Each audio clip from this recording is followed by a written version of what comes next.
Hi, folks. Bob Mannery here. You're listening to A2D Radio, real sports talk radio for the fans, by the fans, no agenda. These guys are the best in the business. Hashtag it. No notes.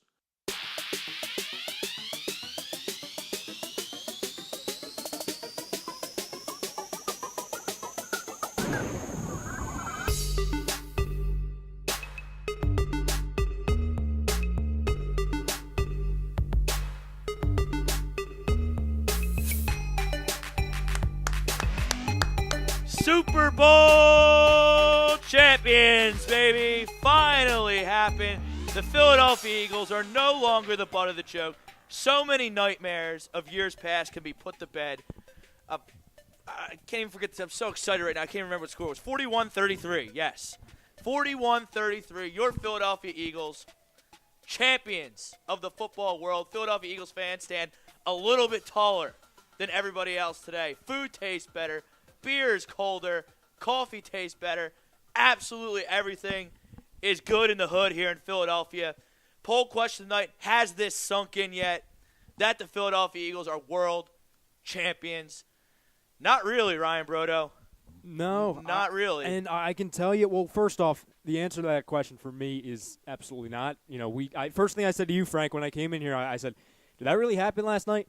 You know, I woke up this morning feeling like I slept for 2 years, and the first person I text was Tom Arnone, obviously, of A2D Radio, and I just wanted to get confirmation. I said, did I dream that last night, or did that actually happen? And he said, yeah, man, you know, it happened, and that's great, and it still hasn't set in yet. You know, I was wondering if it was going to set in, you know, once we got on the show and talked about it. I honestly don't think it's going to set in until we get to this parade on Thursday. I really, truly don't. And it's absolutely spectacular to even have the opportunity to have a parade. We'll obviously talk about it tonight. You know, obviously our opinions of the game, our feelings, our raw reaction from it. Because I don't know about you, Brad, but I'm sorry, Rob, but I'm still reacting to this. He's banned. Yeah, he's banned. Well, I'll get to him later. That's why. I'll get to him later because I want to mention one thing with him. Yeah, we're gonna fucking bury him. There you go.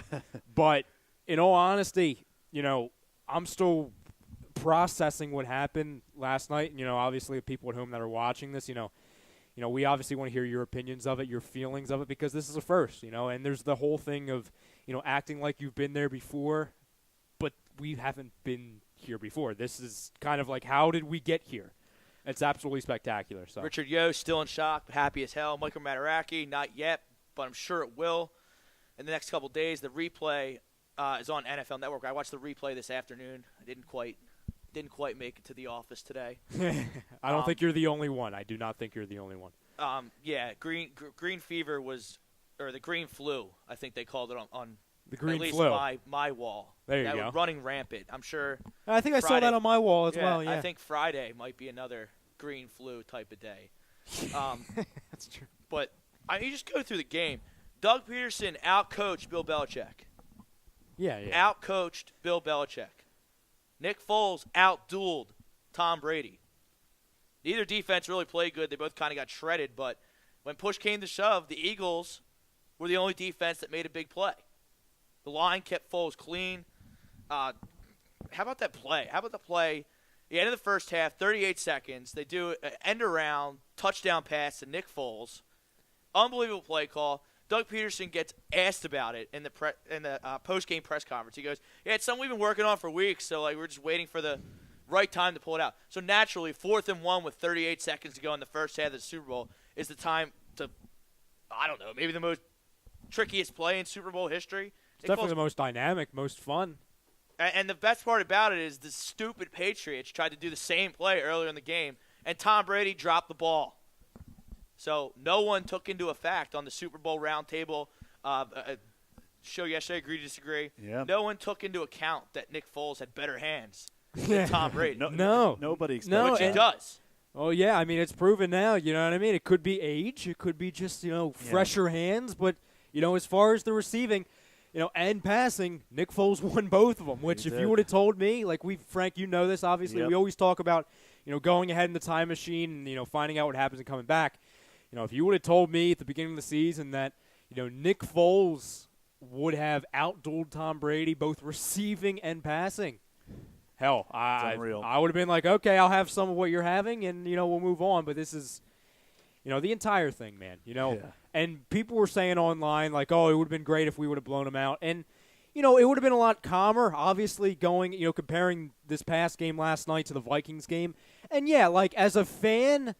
Yeah, I mean, I don't think anyone hates having a calm evening, a calm day watching the Eagles because that means, most of the time they're going to win. But looking back on it, I wouldn't have had it any other way. I really wouldn't have because it's so typical Philly, you know what I mean? That, of course, the Patriots are going to have a Hail Mary to tie it, you know what I mean? Or at least have the opportunity to tie it to, send it into overtime.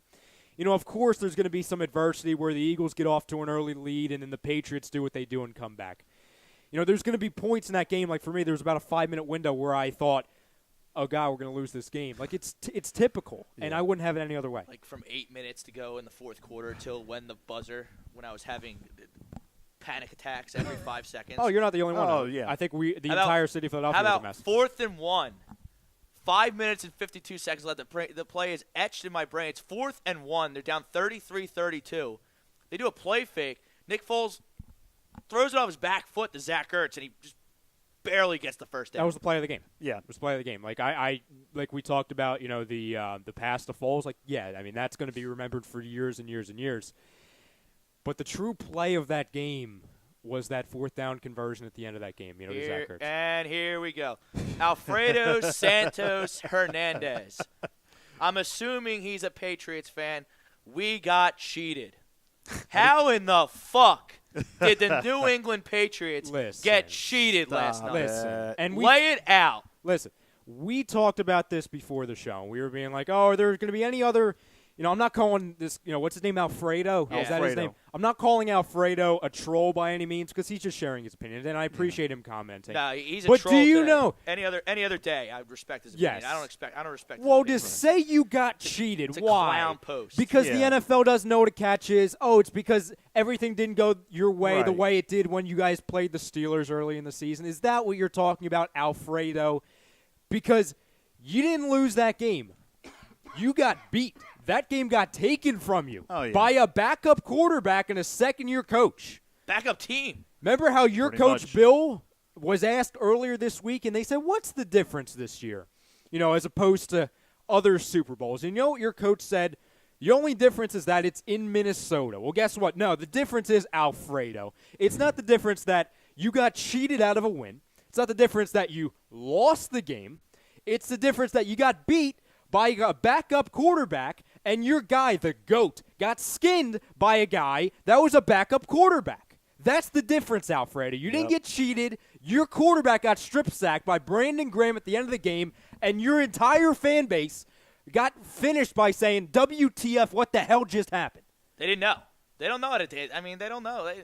And I know you're screwed up tough. at the moment, so I'm going to give you a pass, and I appreciate you commenting. He gets no pass from me. All right, that's Zero. fine. And that's fair. Maybe I shouldn't give him a pass. No, absolutely No not. free passes. Because, come on. Listen, if that would have happened to the Eagles, because I know what he's referring to. The Corey Clement catch, no catch, it was a catch. It was a catch. because it was a catch. It was a catch. Because if I do this, if I throw this up in the air and I catch it, that's a catch. I don't have to catch it, run 5 feet, run back to the couch, do a somersault, and then prove it's a catch. You understand?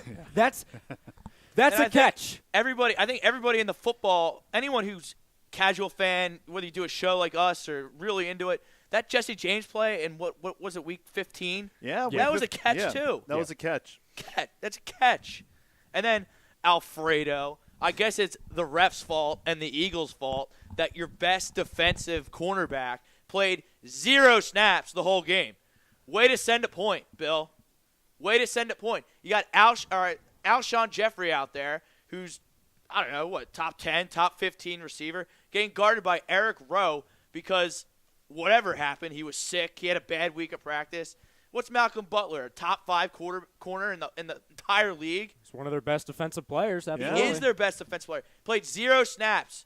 So your douchebag, smug of a coach could prove a point that he could beat the lowly, stinky, cursed Philadelphia Eagles without his best player and look smarter than everyone. Didn't work out like that. No. You didn't get cheated. You got cheated by your head coach.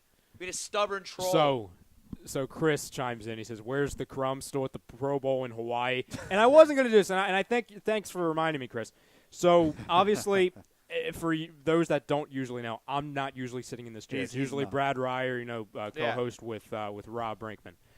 And Brad has been in Hawaii the last few weeks, and I thank you, Brad, for taking these weeks off. That way I can get an extra show in and I can react the morning after. I appreciate you, sir. I'm not complaining by any means. But someone that wants to promote themselves like, oh, they have all the answers and all that stuff, and he's anti-Philly, Mr. Giants, all that stuff. And then he's going to go to – and he's – Brad, you should regret that you told me this off air because I'm going to use it forever. Bury him. Hashtag blackmail. You went to Hawaii because you wanted to go to the Pro Bowl. Oh, but guess what, Brad? Mr. Football, plot twist, my friend. It's not in freaking Hawaii. A Pro Bowl in Hawaii doesn't exist tonight. It doesn't exist anymore, my friend. It was in where? Orlando? And It was in Orlando. I don't even care about the Pro Bowl, but I think Right. I know enough to know that it's not in freaking Hawaii anymore, freaking Brad. Like, what are you doing? What are you doing? So to answer your question, Chris, he's nowhere to be found. He's nowhere to be found. He texted me. He was on some connecting flight in Atlanta. Connecting flight. Oh, Is Is he the going to Hart- Orlando now? Maybe. The Hartsfield It's Jackson too late, Brad. Airport Nail Chris Salon Lyon- and Chicken Shack. Chris Lyons doing some research on our troll here. We got cheated. Check out his profile. He's a 49ers fan. What are you doing? What do you mean? Alfredo, do you know where you're at right now? You know who played last night, right, buddy? It wasn't Jimmy G and the 49ers. It was the Patriots, my friend. It was the Eagles. It's not a 49ers show. They didn't play. They've been done for a Right. while. You had a good rest of the season. Yeah, since September. Let's calm down. Everything's fine. Everything's fine. Everything Ooh. you're okay. Ooh, What are you we doing? got something here in the YouTube I'm comments. coming, YouTube. I'm here. What do we let have? me just bring it up rattle here. them off. We got Who's in here? we got João Paulo Coelho listening all the way from Brazil. Where is he? International. From Brazil, an international viewer. We got somebody from Brazil tuning in, Well, thank you for listening. watching. What's his name? João Paulo Coelho. Well, I believe. appreciate you for listening, sir. Is he an Eagles fan? He must be. Yeah. Khalid said Super Bowl, baby. Absolutely, Khalid. Great. Jonathan Griffith said keep Foles in Philly. We'll talk about that in a little bit. That's a very interesting conversation. Khalid said, yeah, keep Foles. And definitely the talk for the next couple days. Well, for the rest of the offseason, I think. Well, yeah. Months. Yeah, Khalid said, yep, keep Foles in Philly till Wentz is 100%. I don't think I disagree with that whatsoever. Foolish Demon said, we did it, boys. We did it, man. It's absolutely phenomenal. Yeah. In the words, I'll take the words out of the catchphrase of The Rock. Finally. Yes. Finally. I won't go. Finally. Full. Yeah, you did it better than I did. I know. Elaine S. said, contractually, Nick will be staying at least one more year in Philly. That is what it is and right now. definitely until Wentz can start again. Plus, he wants to remain here. Foolish Demon said, fly Eagles fly on the road to victory. And then he spelled out the word champs and then Eagles. So CHAMPS, Eagles. Gotcha. That is an interesting. Yeah. I like that ring to it. Yeah. Foolish Demon said, hashtag Ringadelphia. I like that as well. Edgar Venzer said, can we burn the jersey now? Well, you got to ask Greg, man. Listen, Yeah. Edgar, I was on the chat yesterday as well. I wasn't happy with Greg either. They did burn a Bill Belichick hoodie, but listen, all reports are saying that a certain Tom Brady did not shake Nick Foles' hand and kind of departed the field, exited the field as soon as he could, maybe have refused a handshake with his own defensive coordinator, Matt Patricia. So Right. if that's true, it needs to be burned. Who Okay? cares? Yeah. Who cares? What? Who cares Who what? cares if Tom Brady shook anyone's hand? No, I don't care, but it's Gives a shit. It's Well- about the Eagles today. well, it's about us. You understand what I'm saying, though. yeah. Tom Brady's probably a douchebag. Well, you Cool. definitely didn't win yesterday. So that's all Yeah, that matters. we had a lot of people checking in from all over the country. We got Charleston, South Carolina. Thomas Bevins, Fly Eagles Fly. What's up, man? There was a Fly Eagles Fly from Anthony Morehouse, Arizona. Eagles Nation Wow. is loud and proud today. Yeah, on anyone- A2D I Radio. love it. Anyone that's watching today, when you leave your comments, just let me know where you're watching from. I'd Yeah. love to know where everyone's checking in from. I want to see how big Eagles Nation is today. because it's obviously a great day. Even if you're not a part of Eagles Nation, you could be part of A2D Radio Nation. Exactly, yeah. Tell me You know, where we're spreading like wildfire here. You know, going all over social media. You know, 2018 is our year. You know, TTP Ballin said, "Yo, we did it. Absolutely, TTP. Sixers are next, by the way. Sixers are next." There we go. Let's see. Chris Didana, I think he's a Patriots fan. The way he's talking. I doubt he said it. no, he's not. He's talking about Malcolm Butler, I believe. He said no, he's not the best cornerback on the Patriots. He allowed 120-plus passer rating on season, got gashed all year. He said he got disciplined for something. He said congrats on a good game, though. Thank you, Chris. Thanks. I appreciate it. Foolish Demon said Pat simply got beat. They were running up and down the field on us. We took the lead, and the Pats had a chance to score, and we got to him and sealed it with a strip sack. They only led the one time when it was 33-32. Yeah. Is that By 1 correct? point. That is correct. Yeah. I got to tell you what, like, for example, what was the moment where you thought, like, oh, we're gonna lose this game? Was there a moment? I'm sure there was. Because there was for me. There was like a 5-minute window where I'm like, oh, God, man. oh, God, oh, God, Yeah, it's when happening. Foles was backing off, throwing off his back foot on 4th and 1 with 5:52 to go. Oh. That was like, That was the moment? shit, here they go. Yeah. Yeah. Well, at least That that was was short-lived, part of though. it, That yeah. was short-lived. Right, and then they Because- got it. Yeah, exactly. Yeah, to me, And- that was part of I it. mean, how about the drive they put together in crunch time? 14 plays, 75 yards. They score with 2:12 to go, just Listen, before the 2-minute Yeah. warning. Unbelievable. words cannot describe, and, like, I'll take you back to when the Eagles signed him and hired him.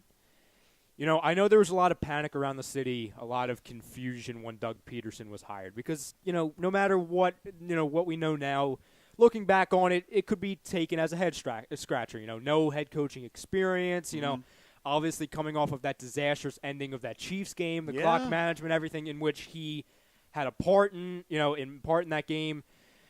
But I never, and this is not me by saying like, oh, I called it. I always believe in Doug. Like I wasn't sure. You know what I mean? Like and even going into this season, there was a lot of questions about Doug. But there's no words to describe how happy I am for him, because like we talked about last week, like what was the turning point of the season where we realized like, okay, this is for real. Like this is happening. Something big could happen here. And that happened with Doug as well. Like in that Panthers game, you know, around that time, you know, it really proved to me like, okay, he's the real deal. This is a thing. And even up until this past week, you know, before this game, you know, I was seeing and I was hearing and I was watching a lot of criticism of Doug Peterson saying like, oh, he's lucky because, you know, he has Wentz and he had Foles and, you know, he has the defense and he has Schwartz. To almost where Jim Schwartz was getting more credit than Doug Peterson. And, you know, Jim Schwartz deserves a lot of credit from this as well. And I'm not going to take anything away from what he did for this team, this defense, and, you know, this entire organization. But Doug Peterson, a Super Bowl winning head coach. In his second year. And no one gave him respect. No None. one. I mean, Tom Arnone. Yeah. On a couple shows here Wednesday and Sunday morning. He was pretty behind him the whole way. I was pretty behind him the whole way. Mm-hmm. I had a bunch of people come up to me last night where I was watching the game and be like, wow, like I was totally wrong about Doug Peterson. Totally wrong. You know what it was? He started messing up some in the early with the Chiefs game. The Chiefs were cooking in week 2. Yeah, That was their best football of the year. Like, he had the stench of that moron Andy Reid on him. He followed him everywhere, played under him when he first came. So everyone's like, oh man, like yeah, he might be good, but you know we're gonna have no timeouts we're gonna use all our timeouts in the first 5 minutes of the game because we can't get the play in. Time management's gonna be a mess. He's gonna choke in all the big spots. Not the case. He took the few good qualities that Andy Reid had and took his bad qualities and made them strengths for himself. He doesn't have any of the weaknesses Andy Reid had. Andy Reid will never win a Super Bowl in his life. In his life, he'll never win. But I think that's why people were late to the party on Doug Peterson, because he was so closely associated with Andy Reid pretty much throughout his whole career. And, you know, for him to be out-duel Bill Belichick after everyone laughed in his face, because, yeah, you might say now, oh, he's a great coach. 95% of the people out there hated Doug. They thought it was a terrible hire. They wanted him out. People told me they wanted him fired after the Chiefs game for the 81%, 19% run pass ratio. Like, whoa.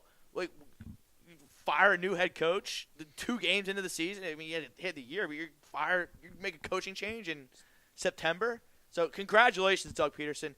1 fucking vote he got for coach of the year. And you know what? Ridiculous. And I'm glad you reminded me of that as well. 1 vote. Because, and I talked to Tom about this, before the game and obviously, the night before the game as well. And I was on the phone with him when we found out about the votes, because we had a feeling that, I actually knew because I saw the leaked speech from Tom Brady. Like I knew Tom Brady was going to get it like a couple days before. You called it last week. Yeah. So I saw it. I knew about it for a while. And I had a feeling just because it's typical, like Doug Peterson's not going to get it. It's going to be McVay. But then when I saw the vote totals and the disrespect on there, and you can ask Tom, I told him, I said, I have no doubt in my mind they're winning tomorrow. Like that was it. As soon as I saw that, I knew they were winning. Because it's so typical. Because it's such a silver lining. It's such a full circle when you talk about this entire season. Like, yeah, Doug Peterson was disrespected by not winning Coach of the Year, by not getting more votes, or at least more votes than he did. Absolutely. Carson, yes, he was disrespected because I think he deserved more of a chance to. Now, obviously, what was do you have the vote totals on the MVP? I can search for it. Frank, I'll search for it right Frank. now. I didn't see that. Yeah. So, but at the end of the day, this entire season, and we put up a post earlier talking about we threw out a message to all the doubters and all the haters of the Eagles, and this team has been disrespected all year. This is why the whole underdog card, the storyline came about because, when the Eagles were rolling with Carson Wentz, what was the storyline, Brad? Or I keep calling you freaking Brad. Yeah. Rob, what was the storyline, Rob? Of what? Sorry. The entire season when Carson was playing, it was they haven't beaten anybody good. They haven't played anybody, right? All right. No. I found the vote count. Go ahead. Yeah, All go right. ahead. Tom Brady, 40 votes. Todd Gurley, 8 votes. Carson, 2. Yep. I mean, I knew he was going to not get that many votes, if any, because of his injury. But for a team, he did play 3 less games and had more touchdowns. Absolutely. That's why I really Just didn't think saying. he was. I thought it was going to be Gurley. I thought it should have been Gurley given the injury to Wentz. But this team has been disrespected all year. People were saying, the Eagles haven't played anybody good, and then it was, you guys have no chance without Wentz, no chance without Peters. Just all these storylines. And then, when you talk about you're lucky because you get to play the Falcons and they have to travel to you. And then when we beat them, it was you get to play the Falcons. And it was after the miracle thing. And we destroyed them. Yep. And now it's, the Eagles have 0 chance to beat the Patriots. I watched so many videos of people on friggin' this. I'm not going to name the name, but this idiot on FS1. They were saying I give the Eagles no chance. I give it I question why even show up. Why even show up? Why play? And it's really? So you're going to give a team that has gone through so much, that was the number 1 seed in the NFC, won 2 playoff games with a backup quarterback at the end of that season, and you're honestly going to think this team has no chance? I get it's the Patriots. I understand the history. I understand it's the GOAT and the GOAT and the GOAT and the GOAT. But this team has proven so many people wrong all season. So it makes sense how it would end. Yeah. It really does. Also, to get back to your narrative thing about, how they were winning, a lot of Doug Peterson shade too was, Doug Peterson, he's got the MVP of the league at quarterback. Of course he looks like a smart coach. Well, guess what? He didn't have he had Nick Foles, a backup, in the playoffs and won the Super Bowl against the greatest dynasty probably in the history of the game. Jason Peters, I forget exactly what game he got hurt. He was out for most of the season. Redskins. Jordan Hicks, yes, it was. It was Monday night, yes. Yep. Jordan Hicks, I believe, got hurt even before that. Yeah. So, the writing was on the wall the whole time, but people didn't want to buck up because they had an MVP quarterback in Carson Wentz, and he had that stench of stinky Andy Reid on him. People all year looked for reasons to doubt this team. You know what I mean? The national media, haters of, and I understand. This is how sports are. If you don't like the Eagles, you're going to search for reasons not to like them, not to believe in them. I get it, and I do the same thing. We all do the same thing for other teams. So I'm not saying we've never done that. We do it. I understand it. But it's kind of a level above that with this Eagles team because this entire season, when it was so hard to ignore how special of a team this was. So many people would begin, the entire conversation by saying, oh, the Eagles have no chance because it's Philly. They have no chance because, it's Doug Peterson. Oh, it's because it's a second-year Carson Wentz. Oh, it's because of this. It's because of the injuries. And at the end of the day, like the first thing I said to you when you came in, it's like it's finally over. Like you entered the show, Yep. this fan base and this team for years, forever, has been the brunt of the joke. To where I'm not saying we would walk around as Eagles fans ashamed, because that's not it at all, but like we would always be cautious going into conversations. It's like when you first meet someone, like, oh yeah, you really like sports? Yeah, I'm a big Eagles fan. Oh, what are you gonna throw a snowball at me? Or it's kind of like, fuck you. It's done. It's over. We're the world fucking champions. Not a goddamn thing Nick Wright, Skip Bayless, Colin Cowherd can do about it until this time next year. Until someone dethrones us and hosts that Lombardi Trophy in February 2019, the Eagles are the champs. No one can do anything about it. So they won. So Joe says, start of our dynasty. Absolutely. Joe Miller said, we are the elite. It's also the best waking up with Super Bowl win. The moment the moment I knew we were going to win, Brady dropped that catch. You could see the fear in his eyes. Personally, think he didn't want to get hit by Jenkins. He was definitely embarrassed. Oh, yeah. How about Malcolm Jenkins? He decapitated Brandon Cooks. We all talked about it during the week. That was a huge. Brandon Cooks is good. Oh yeah. Dude, that was a huge loss for him.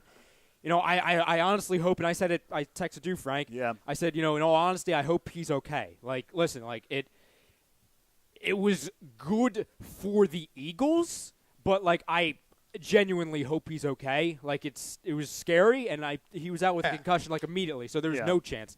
So obviously I hope he's okay. But like that was huge. Like you see the speed. Like if Chris Hogan was getting wide open, Danny Amendola, right. What would Brandon Cooks have done? And I'm not saying that if Brandon Cooks was in there, they would have, the Eagles wouldn't have won that game, because I still think they would have.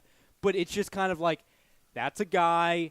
He's very valuable, obviously with the Gronkowski, which I don't think he was playing 100% by any means. I don't know if he has in years, in all honesty. Is he ever, ever 100%? Exactly, that's a good point. So, at the end of the day, that was huge.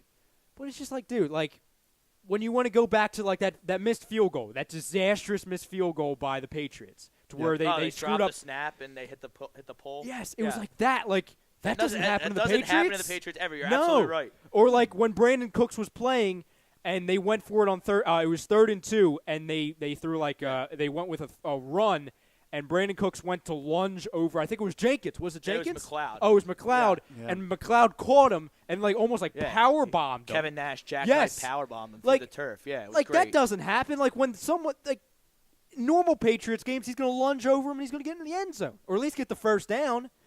And then that leads to a missed field goal, and it's kind of like, oh god, this is weird. Did you see how high he jumped?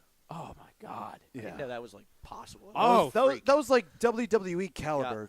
I let out when he did that. I let out a scream. I'm like, ah! Rodney McLeod played like a madman. By God, that guy has a family. He really popped off the page. Both the safeties played overall great games, but Rodney McLeod was a madman in the first half. So Ishmael Rodriguez makes a good point. I know you said that you don't, and I don't really care about it either. I just threw it out there. But when I brought up like how Tom Brady exited the field without kind of congratulating anybody. He said, if you're a man, you shake hands after a great game.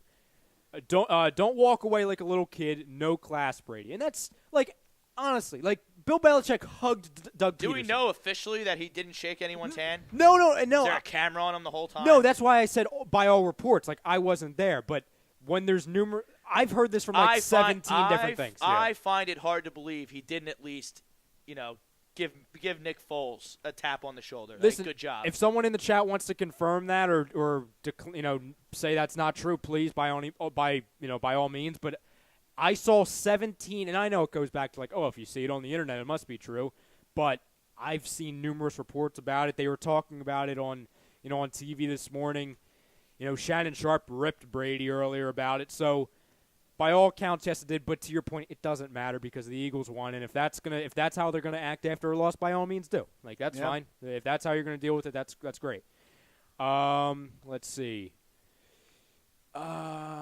Nancy Brinkman said, "I think Brad should have to wear an Eagles jersey next week." Yep. I think that should happen. I think that's fair. That needs to happen. We got more people checking in from all over the place. James Wilder, he's from Winnipeg, Canada. Absolutely. What's up, James? I had more Lancaster, PA, checking in. Go Birds. There's Ishmael's comment. Let's see. Doug Peterson slapped his dong out there on the table for the world to see. Like Tom said, biggest sack in the NFL. They don't call him Big Balls Doug for a reason. To call that play right before halftime is unbelievable. And to have Nick Foles pass it on 4th and 1 with 5 minutes, 52 seconds left in the game, takes guts. Yeah. I want to touch on this one thing. Could you imagine, though, like if that, whatever, Clement drops the ball or Burton throws it clear over Nick Foles' head on 4th down there. Doug's getting roasted today. Oh, absolutely. And that's why when we talk about how big Doug's balls are for doing that, you know what I mean? And it comes down to, and the reason why I think a lot of us were so confident going into this game was, the narrative about the Jaguars played not to lose. The Falcons played not to lose. The Seahawks played not to lose. We knew that was not going to be this Eagles team. There was no chance in hell Doug would get off to a lead like he did and just settle and just try to run down the clock. He said in his conference, he's like, I can't kick a field goal there on the 1 yard line. No, you you'll can't. Lose against the Patriots. Because he's absolutely right. The exact thing he said was, I know who we were playing. Like, we know who they are. And hindsight 2020, thank God he didn't. Thank God he didn't. So it's absolutely crazy. But I want to touch on one thing Epic Pickle 37 said. Yep.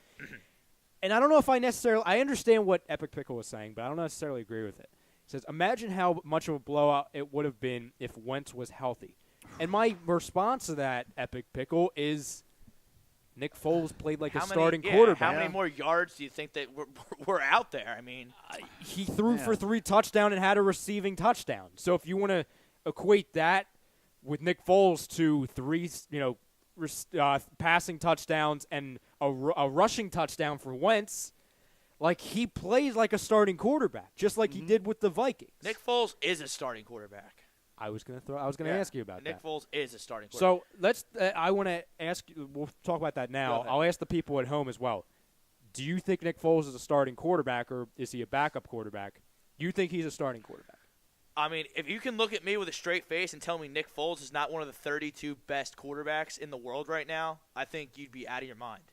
You're telling me he can't start for the Jets, the Browns, the Bills, even the Jaguars, who were in the AFC title game. There's a whole bunch of bad teams. The Giants, I'm sure, would be happy to have him with the train wreck that they have going on up there. Quarterbacks are at a premium. Look what the Redskins just did. They gave up so much equity for Alex Smith, who's 34 years old, and paid him $94 million.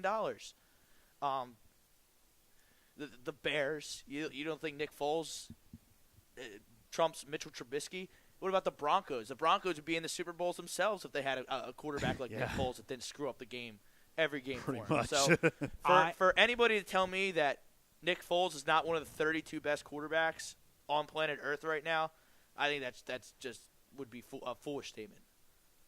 I think he's absolutely a starting quarterback. To be fair, though, I would label him as a situational starting quarterback. I can see that, yeah. He can't go to any team and make them better. He's how we talk about a system quarterback. Nick Foles is a situational, like Dak Prescott, for example. Dak Prescott, I view as a situational quarterback. He needs to have the offensive line be extremely healthy, and he also thrives on the option plays as well. And you have to have and Dak Prescott needs to have Ezekiel Elliott healthy as well. Everything needs to be going right for Dak Prescott to flourish. Nick Foles has to be in the right situation, obviously. He has to have – he can't go to a barren wasteland like the Jets, for example, with no weapons and just expect him to run into 10 wins. No. He's going to be fine. He's not going to go with no wins by any means, but absolutely. If you put him on an Arizona Cardinals with Larry Fitzgerald, an offensive line, and a returning David Johnson, and Adrian Peterson, and then a pretty decent defense. Obviously, their special teams is a disaster, but if you take that into account, if you put him, I would honestly say If you put him on a Cleveland Browns, and just hear me out, if you put him on a Cleveland Browns, if they draft Saquon Barkley with those wide receivers that they have and a rising defense, it's not disastrous. Like, I think it's better than Deshaun Kaiser. You know what I mean? But who's better, Nick Foles or Andy Dalton? Oh, hell, I can't stand Andy Dalton. I think it's Nick Foles. Who's better, Joe Flacco or Nick Foles or Joe Flacco? I think they're very similar, but I would probably say Nick Foles, just given what he did back in 2013. I mean, there's a bunch of scenarios you can throw out like that. All right, so I know we're talking about a little bit with the Nick Foles and possibly what the future of this team is going to be. We got a question from João from Brazil. Sure. What do you think about LeGarrette Blount's future as an Eagle? And I hope I got your pronunciation right, João. Yeah, bring him back. Yeah, I mean, I wouldn't say we're in a situation where we need him to come back, and he's been great in situations for us. Obviously, in the red zone, he's been phenomenal. He had a very good playoff run this year as well. Mm-hmm. Obviously, he had a very good game yesterday as well. But I wouldn't say the Eagles are in desperate need for him to come back. Like, we're not handcuffed by being like, oh, we have to bring him back. I would absolutely love for him to come back, because he's great in spots. But he's not. I wouldn't call him the future by any means of this Eagles roster. I would like him back. I think he's a perfect Philadelphia Eagle. He runs hard. He can get those tough yards. But I mean, Ajayi's going to be here. Mm-hmm. I think Corey Clement can be a starting running back in the NFL. Listen, I'm ready to say it now. He can catch. He can block. He can run. He can do everything. I said this in week 10, and I got a lot of backlash from the chat. Corey Clement's going to be a superstar. I'm telling you. He led the Big Ten in rushing in his senior year. Right. Corey Clement is going to be a superstar. Mark it down, mark the timestamp to either come back to this point and be like, oh, you were an idiot, you were wrong, or come back and be like, oh, my God, he said it. Corey Clement will be a superstar in this league. I'm not saying he's going to be the next Adrian Peterson. I'm not saying he's going to be the number one rushing leader in the NFL. But on the Eagles, on this roster, he's a star. What can't he do? Nothing. What can't he do? And, Frank, you and I remember we got in arguments back in the day. I don't know with you, but on the show. Well, there were plenty of arguments on our shows a bit. And we were talking about, when we came to those roster cuts. Yeah. And there was a certain person that used to sit right here that would say, oh, why would you keep Corey Clement? He was undrafted for a reason. I said, if you do not keep Corey Clement, you will regret it because another team will pick him up, and he will be great for them. In this situation, with this offensive mindset, with this quarterback, and just everything in between, he will be a star on this Eagles roster for years to come. Absolutely. And it definitely leads the path for what could be a return of a three-headed monster system in Philadelphia. And you have Sproles waiting in the wings too. I mean, obviously it's not a guarantee. He broke his arm and tore his knee in the same play, so I wouldn't book it that he's going to come back just the way he was before he got hurt. I think that Darren Sproles should come back as a special teams guy, and they should have their own little mini. He can return the punts till he's 45 years old, and have a little mini playbook for him, certain plays. Be a replacement for Barner. Yeah. No, and I appreciate Kenyon Barner for what he did. I'm not saying he sucks, but. He's not the future by any means. I got to read this. This might be the comment of the year, and I just screenshot it. And I might need your help, Frank, with pronouncing it. What? Olivier Bergazzi? Oh, hold on. What? Let me. He's from France. Yes, he's from France. Maybe it's like Bourgois. Olivier. Bourgois. Let me take a look at it real quick so I can. I might help you out. Thank God one of us is cultured here. But Olivier Bourgois. So they said, I came from France to Minneapolis to see this team become world champions. One of the best days of my life. Awesome. That's crazy. Let's see what else we have. Antonio says, okay, what can we get for St. Nick in the draft? I'm not giving him away. I don't envision a scenario where Carson Wentz doesn't start 2018 on the PUP list. Right. I mean, week 14.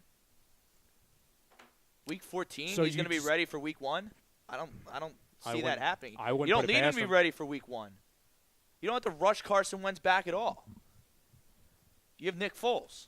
Yes and no. I mean, I wouldn't put anything past Carson Wentz. Like, nothing surprises with me. But that's fine. And if we lost every game and we're one and done in the playoffs after the Wentz injury, I'd say, yeah, we got to get him out there. There's no need.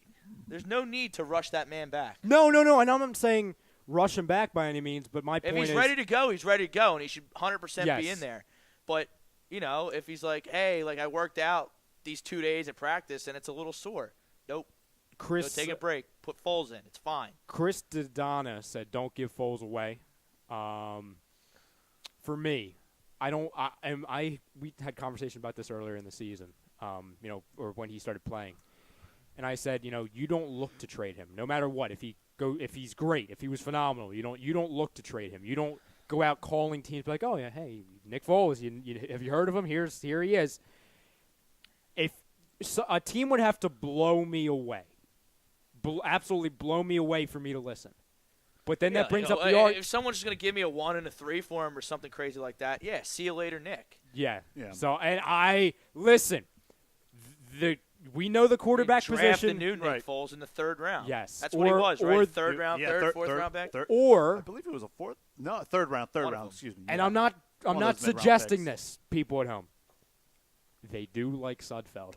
We've heard this all. They really like him. So it would listen. I would keep him. I think they're going to keep him, but I would not be surprised given how barren some of these teams are as far as the quarterback position, how desperate they are, and a lot of these young up and coming quarterbacks in the draft. I think the storyline with a lot of them, at least in my head, is it would be great for him to sit out a year and kind of breathe a little bit, not to be rushed in. Right. Listen. Would it shock me if a Cleveland Browns called? No. Would it shock me if an Arizona Cardinals called? No. Given if you want to look around that division and the quarterbacks? No. Absolutely not. Because for me, and listen, I would love to have Nick around. I think it's great for the city. I know he loves being here. But part of me wants him to go out and start. You know what I mean? Like, it's going to be tough as a just morally to look at him as a reigning Super Bowl quarterback and riding the bench. Like, it's gonna be tough. Obviously, if that happens, that means Carson Wentz is playing, and it will only be tough to a small degree because we'll have our star back. But part of me would like to go out, have him go out and have a chance again. You know what I mean? Out under someone that's not named Jeff Fisher. Yeah, the worst, most Mr. 8-8. Like, it would make me so happy to see him with an Arizona Cardinals with the likes of David Johnson and Larry Fitzgerald and the likes of that. Because after not to segue just a little bit, but after the hoopla, my Facebook video, hugging everyone, screaming, jumping up and down, smoking my cigar, when I finally settled back in to watch, I think it was ABC and I was flipping back between the NBC Sports postgame show. Remember when that douche Chip Kelly said that you couldn't win a Super Bowl with Nick Foles and needed Sam Bradford for everything to work? Yeah, absolutely. Terrible. That's one of the first things that came to my mind after, the initial celebration. Chip Kelly, Mr. Football, inventor of the no-huddle offense apparently, told you to your face that this guy couldn't win. He was a loser. He needed somebody different to be his trigger man. Sam Bradford stinks. I think we're both in agreement that Nick Foles is worlds better than Sam Bradford. He can't even stay on the field. Even when he's on the field, you can go 8-8. Yes, exactly. Listen. That's cool in Cleveland. They'd be probably pumped for an 8-8 season. They'll go on a parade they had a parade, and they didn't win any games. Yeah. Imagine if they get one win. I mean, oh that's my God. cool. They might invite LeBron to that friggin' parade. They should sign LeBron. Probably be better than Deshaun Kaiser. But I had a conversation with Tom about this, and I think he's on the chat as well. I think he's watching at the moment. So, and Tom, if you're watching, you'll remember this. So the other day we were talking, or no, it was yesterday, and I said for years as a fan, and people at home, if you share this opinion, let me know as well. As a fan, I would always look, while the Eagles were kind of irrelevant, not really doing much, underachieving, and they sucked at times. I would look at this Patriots team and, dynasty and how they would always get to the big games, get to the big moment. And I would say to myself, like, when are they going to finally stop? Like, when will they be stopped? And I would look at the Seahawks when they played the Seahawks 3 years ago. And I didn't root for the Seahawks then because I don't like the Seahawks by any means. I can't stand the team, can't stand the fan base. But I remember thinking, like, it'll be nice to see someone different. You know what I mean? And then, like, when they faced the Falcons last year, I picked the Falcons. I was rooting for them. And I was saying to myself, like, yeah, I would like the Falcons to win because it's someone different. And after all of this, I never realized, after all these years of thinking about this, I never realized it was us. It was us all. It was us. We were the team to stop them. We ended it. Now, I know they're going to be back, and they're not going to go 0-16 next year by any means. The dynasty's not over. But we stopped them. This team. It was us. It was complete retribution for 04-05. Complete. It kind of stopped the whole narrative that, the Eagles can't beat anyone good. The Eagles will never be able to win the big one. They did both of that in one night. Everything was sewn all together. Everything was kind of put up in a bow. And to look back on it when we spent years thinking, when will we get one? When will the Patriots be stopped? And we found out both of those answers at the exact same time. It was the 2018-2017 Philadelphia Eagles team. It was us. I would have never thought about that years ago. You know what I'm saying, Rob? Like, I never would have expected this. I thought the Eagles were going to be great this year. I had them going 10-6 and winning a playoff game.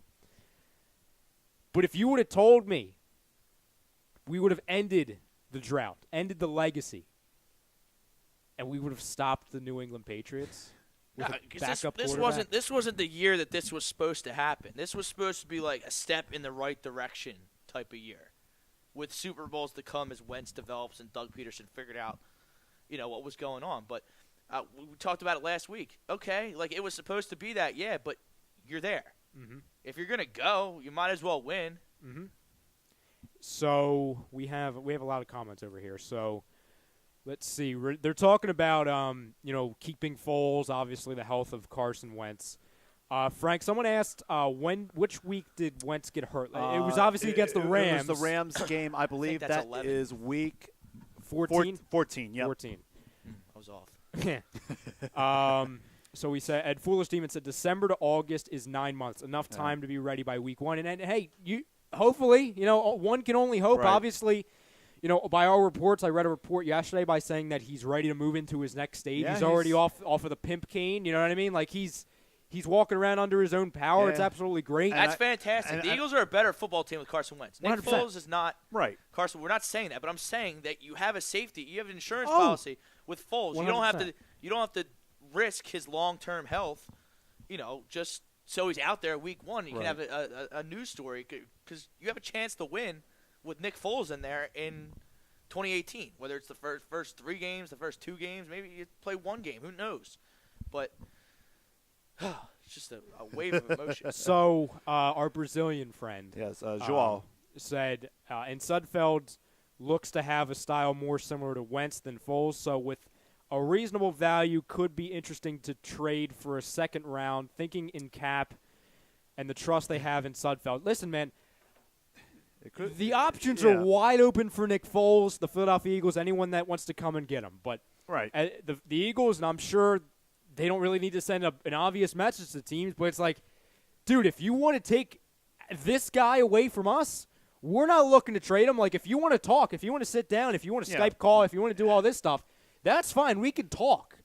But you better blow this team away to get him off of our hands. Don't pay us Like, in peanuts. Give us 100%. a lot. And listen, like I said, as much as I would love for him, just for him as a person, to be able to start, because he deserves it. He does. Mm-hmm.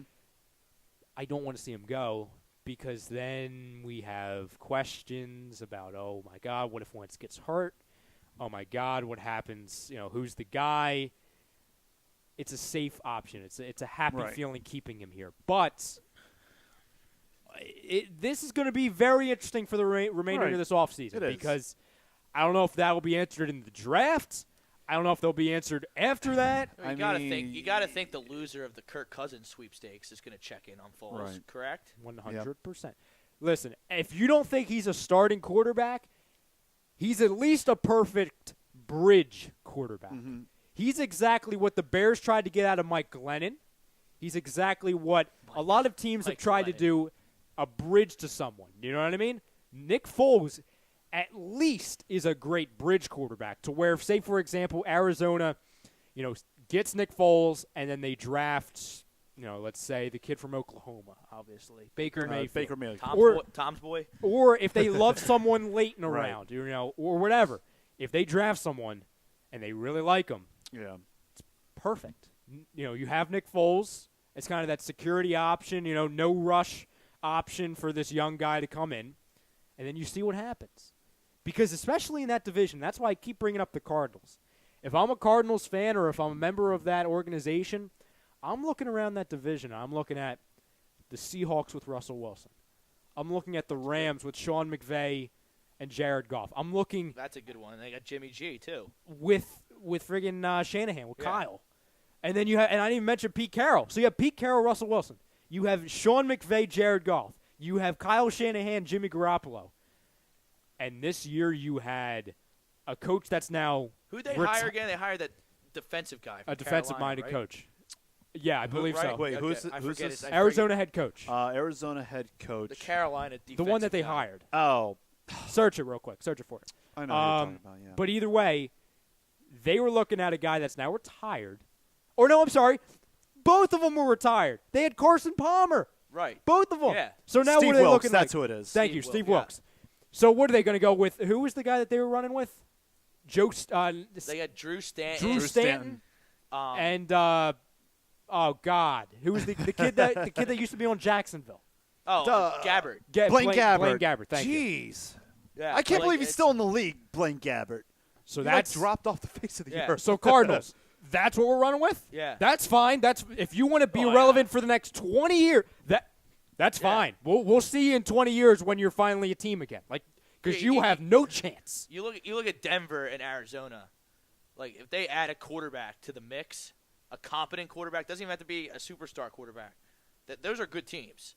Mm-hmm. Denver has monster wide receivers. I mean, I don't really know what's going on with the Cardinals defense, but they certainly have names over there. Yeah, no, and they have a defensive coach now. They have an okay defense. They have, I think, a very good, or at least a high ceiling for offense, given the proper quarterback. David Johnson will be back. Adrian Peterson. I know he's not the same, but he's still Adrian Peterson. You have obviously Larry Fitzgerald. He's staying, right? He's not retired. He's not going to retire. I think so. I think they gave him a few more years. Yeah, I feel like, and two, I feel like if he was going to retire, he would have done it by now. Who knows if AP's there though? I wouldn't put. That's a 1 year, right? He wasn't that good though. Was that? Is he still under contract? I have no idea. Frank, can you check Adrian Peterson's contract status with Arizona? I have no idea, but I mean, he wasn't anything special. No, but still, it's like there's worse options for like a lackluster Adrian Peterson. But my whole point is, it's like Nick Foles going there. It's not like going to the Jets in a ridiculous situation where, I mean, that's kind of like what the hell is that? They're not going to the Dolphins like a Jay Cutler. Jay Cutler was signed out of retirement. Right. You're telling me Nick Foles is not going to get looks after he won the Super Bowl? And I know you're not saying. I'm just talking. I'm talking through you to the people. He's better than Jay Cutler for sure. Yes, he's happy. I feel like we should play. Frank, remember last year when we played the Who'd You Rather quarterback game? Oh. Do you want to play that, Rob? I love that. Well, how about we do this? How about we go to break and we'll play that game? Absolutely. Because we have a commercial. And we got to get some Howie Roseman mad love. Oh, absolutely. We're going to continue this all night. Obviously, any questions, comments you have regarding the Eagles. How great does it feel that the Eagles are Super Bowl champs? So we'll cover all of that on the other side. Has it set in yet? Anything you want to talk about with the Eagles, obviously we'll get into Howie Roseman. Obviously, the Who'd You Rather quarterback game featuring Nick Foles will compare him to every other starting quarterback in the NFL as well. Anything else we got to get to as well. Be right back. Sports Hounds after this.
folks? Bob Mannery here. You're listening to A2D Radio, real sports talk radio for the fans, by the fans, no agenda.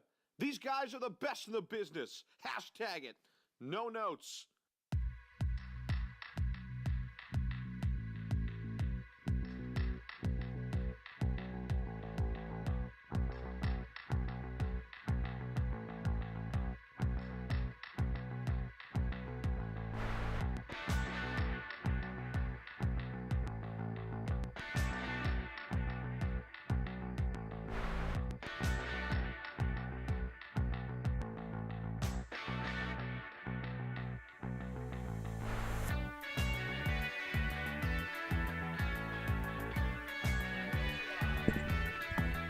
All right, we're back here.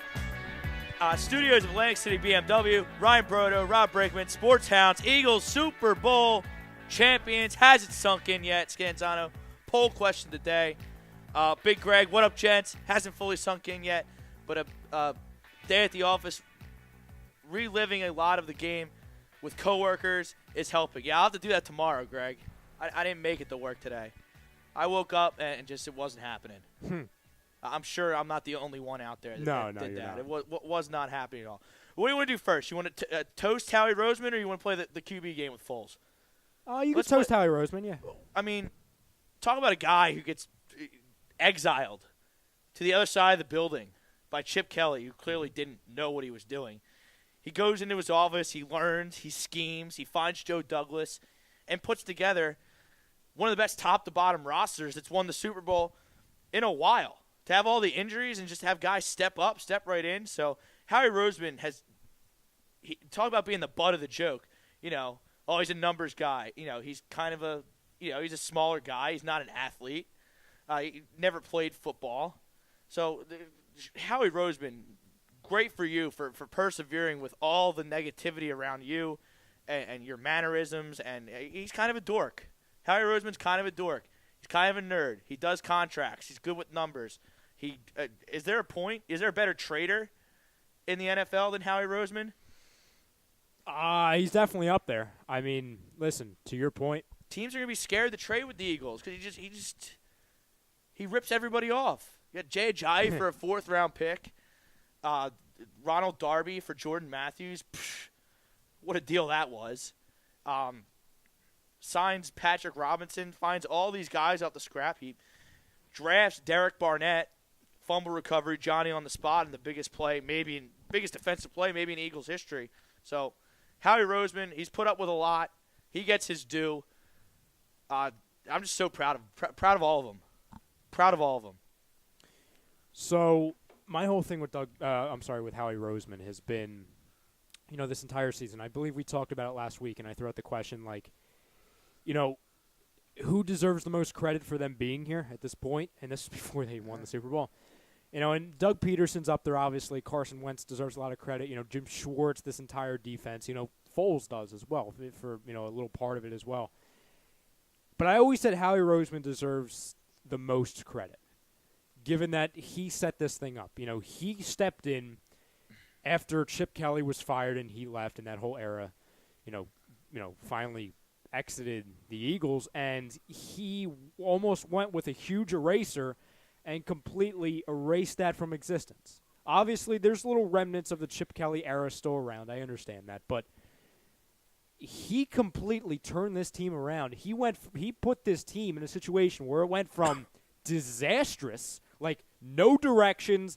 Where do we start from here? Do we go defense coach, offense coach? Which mindset do we go in? No, we had a quarterback crisis. We had a quarterback that kind of sucked, that was just okay, or just couldn't get on the field. And Howie Roseman said, okay, we're going to go up, we're going to go all in, and we're going to draft a quarterback named Carson Wentz. Traded up twice to get Carson Exactly. Wentz. Yeah. Who does that? He said, Who does that? All right, you don't think, all right, we'll trade twice. We'll try twice. Yeah. He did it. He did something Unreal. that Chip Kelly couldn't pull off when Chip tried to go up and And get was Mariota. able to include Byron Maxwell in a deal. And No, freaking Kiko Alonso. Kiko, yeah, that's Kiko right. Alonso. He turned Byron Maxwell into Carson Wentz. If that's not the makings of a genius, I don't know what and is. it goes on Byron precedent too, Maxwell stinks. to where not only did Howie Roseman and this team and this organization move up twice to get a quarterback named Carson Wentz, they freaking got the right guy. They didn't whiff. They didn't trade up to get a guy by the name of RG3. You understand? Yeah. They trade up to get a guy that's a star. Like, it's one thing if they managed to trade up and, like, oh, my God, they worked their way up out of nowhere and Carson was just okay or he wasn't any good. But they found themselves a generational quarterback. And that was last year. That was before this all started. And then what they did was, and there were some questions last year, obviously. There were some moves that were kind of like, what the hell is that? But he learned from him. And you know what he did? He put the ego aside, and he went out and got a football guy by the name of Joe Douglas. And then they got to work. They drafted well. I think they drafted great, to be honest, other than this guy by the name of Donnell Pumphrey, which, who? Yeah, Sidney Jones didn't even play this year. No. He was picked in the second round. It's a high draft pick. Listen, I remember saying after that draft, right after, I said, we remember from years and years and years remembering it as the Sidney Jones draft. And that still could happen. No. That was the Derek Barnett draft. Or, and I said it earlier, we could remember that 10 years down the line by saying it was the Corey Clement draft. And he didn't was even drafted. That's my point. You know what I'm saying? To where he wasn't even drafted and how he's like, we see this guy, we'll bring him in. And they trusted him. Then Howie said, okay, Chicago Bears, you're going to let go one of your star wide receiver. All right, we'll bring him to Philadelphia to pair with our young up-and-coming quarterback. All right, Timmy Jernigan, we see what you're doing. Let's come over here. Come on, let's have some fun over here. Torrey Smith. Now, why he was disappointing, still I think he was very good for Nelson Aguilar. I think he was very good for the locker room, given the experience. Torrey Smith was frustrating at times because he didn't catch the ball. Exactly. But, he was like the number 2 receiver. We went into the season with Torrey Smith as our feature guy for Carson Wentz. Yeah. That would have been a problem, but he wasn't. He was a complimentary piece. Exactly. He caught the ball in the NFC Championship game. Mm-hmm. That's true. Fine. I don't know. Did he even do? He didn't really do anything last night. No, he had that one run where he caught it on the outside by the sidelines and he cut in. Yeah. Or no, that was Clement. I'm sorry. That was Clement. But no, he had a couple grabs. But no, he didn't have a tremendous night. And then you get to the running backs. All right, LeGarrette Blount, we'll sign you for 1 year. Let's see what you can do. Jay Ajayi, 4th-round pick. Jay Ajayi. Miami Dolphins, you're just going to give us one, your top running back, a top running back in this league? Okay, fine. Are you sure? Are we sick today, or are you just in a giving mood? It's Halloween. The Dolphins right now are probably kicking themselves right now with this deal. That's what happens when egos get in the way, Frank, because absolutely. I'm sorry, I'm blanking on their head coach because my Adam brain's Gase. like a freaking noodle. What is it? Adam Gase. Adam Gase, and I wasn't in the room, but I'm speaking as a complete outsider. But Adam Gase probably took the egos aside, given that there were some locker room issues. Obviously, they were struggling with a guy named Jay Cutler that they had to call out of retirement. And Jay Ajayi, whether he was right or wrong, didn't like, they probably didn't like what he had to say or whatever. They put outside perspectives in front of talent. And you know what? Thanks, Dolphins. I appreciate you. That's why they're the Dolphins. Exactly. And they watch the Super Bowl on TV every year. That's a very good point. They will continue to borderline irrelevant for how long now? A while. I don't know. Ryan Tannehill never really impressed me anything. I don't know. Some people like him, think he's good. I never got it. On that note, though, I think that's a perfect segue. Perfect segue. Love it. For the quarterbacks. Wow, what a great segue. So, Frank, if you want to begin this game, let's play a bet as well. Yeah, let me put this John on repeat while I'm here. There we go. So, for the people at home, and we would love for you to play along as well, we're going to play. Oh, give me the party bet. Yeah, give me the party this one bet. sounds depressing. It's kind of like, this is not a Super Bowl victory bet. Yeah. It's kind of like, hold on. we're all still on, Frank. This is kind of like an 8-8 bet. You know what I mean? Maybe this is a Miami Dolphins bet. You know, like, we have Jay Cutler as our quarterback. Chip Kelly bet. All right, come on, work. So there we go. For the people at home, there we go, much better. We're going to play the Who'd You Rather quarterback game. Who would you rather have leading your squad in the NFL? You can play along at home as well. Mr. Vespi, whenever you're ready, sir. In the words of Andy Reid, time's yours. All right, so what division do you want to start with? Hey, man, the time's yours. Go ahead. Whatever. Let's stay in our home division right now, the NFC East. Would you rather? Nick Foles. Here we go. Starting with Dallas. Dak Prescott or Nick Foles? I'll take Trey Burton over Dak Prescott. So I will go with Nick Foles. All right. Listen, No hesitation. this is probably closer than a lot of Eagles fans will say. I've never been a Dak Prescott hater. He blows, man. Come on. I'm not saying he's not. I'm not saying he's great. I'm being it's unbiased, close. too, because Tony Romo was good. Oh, yeah. Oh, Tony Romo. Yeah, Yeah. absolutely. So I'm not one of those. Like I said earlier, Nick Foles and Dak Prescott are in the category where I would say they're both situational quarterbacks. But here's the thing, Dallas fans. Dak Prescott didn't win a Super Bowl. He did not. I'm going to go with Nick Foles. All right. Dak Prescott is incapable of making some of the throws that Nick Foles made last night. Incapable. Can't do it. Our Brazilian friend said Dak. Joao, TTB Ballin said Nick Foles. Foolish Demon said Nick over Dak. All right. Let's go with the New York Football Giants. Eli Manning. Are we talking about present day Eli Yeah, Manning? present day. Right From now, now to now. future. Right now. Right now. That's actually That's really pretty tough. That's Yeah. pretty good. I'll take a Manning, reluctantly. You know what? The thing that you know me, Frank. You know I can't stand Eli Manning as the player. I think he's one of the most overrated quarterbacks of all time. I can't stand the interceptions. I love the interceptions as an Eagles fan, Right. but if I was a Giants fan, I can't stand the interceptions. This is almost a push, Yeah. but I'm going to go with Manning. I'm going to go with Manning, given that he's been a starter for all this time. He has the experience. He's been there before. He's I'm going to been go there. with Manning. Yeah, I got to go with Eli. Despite the inconsistencies, Eli still. I So would put him over Foles. Renee would rather have Nick than Dak. Let's see. Our Brazilian friend said Dak because of his escapability. That's a good point. And that's why I kept it close. Foolish Demon said Dak isn't bad, but he's just trash. He won't lead you to anything. He's No. not bad, but he's trash. Yeah. Foolish Demon said Eli. Our Brazilian friend said Eli. My brother's a Giants fan. Oh, I feel bad for him. Ooh. And TTP Ballin said Manning or Foles. Currently Foles. And listen, I think it's close. I'll concede that. Yeah. Yeah. All right. So who's next? The Skins, The Washington football team. the Washington. Yeah. The Washington Native Keep it Americans. So Alex Smith. So The Alex recently Smith. arrived Alex. I'll take I Alex still Smith. think you're a bust, Smith. I'll take Alex Smith. Yeah. It's safe. He's It's- safe. it's safe. He can It's too safe. escape. He's not slow. I mean, listen. I understand Nick Foles just won a Super Bowl for us, but I mean Nick Foles is slow. You know what I mean? Right. So I mean when he's not winning in a foot race. Did you Right. see that one play last night where Nick Foles had the opportunity where he bobbed Where he- and weaved, yeah. and he decided to throw to a wide, not a wide open Zach Ertz, but he was Right. completely Absolutely, covered. yeah. And he could have ran to the outside and got the first down, but Nick's like, oh, I'm not. I know who I am. I'm not even going to try that. I mean, looking at it, I think Foles kind of played it a little bit too smart, but I could see why he didn't run clear. So, Alex Smith for you? Yeah. I would go Alex Smith. All right, as give well. me Smith. All right, the NFC North. Mitch Yeah. Trubisky Okay. Nick Foles. Yeah. or Nick Foles. Foles. Well, Well, no. From now till. Come Listen, on. Come what? on. It's Nick Foles. Come on. What? You don't think?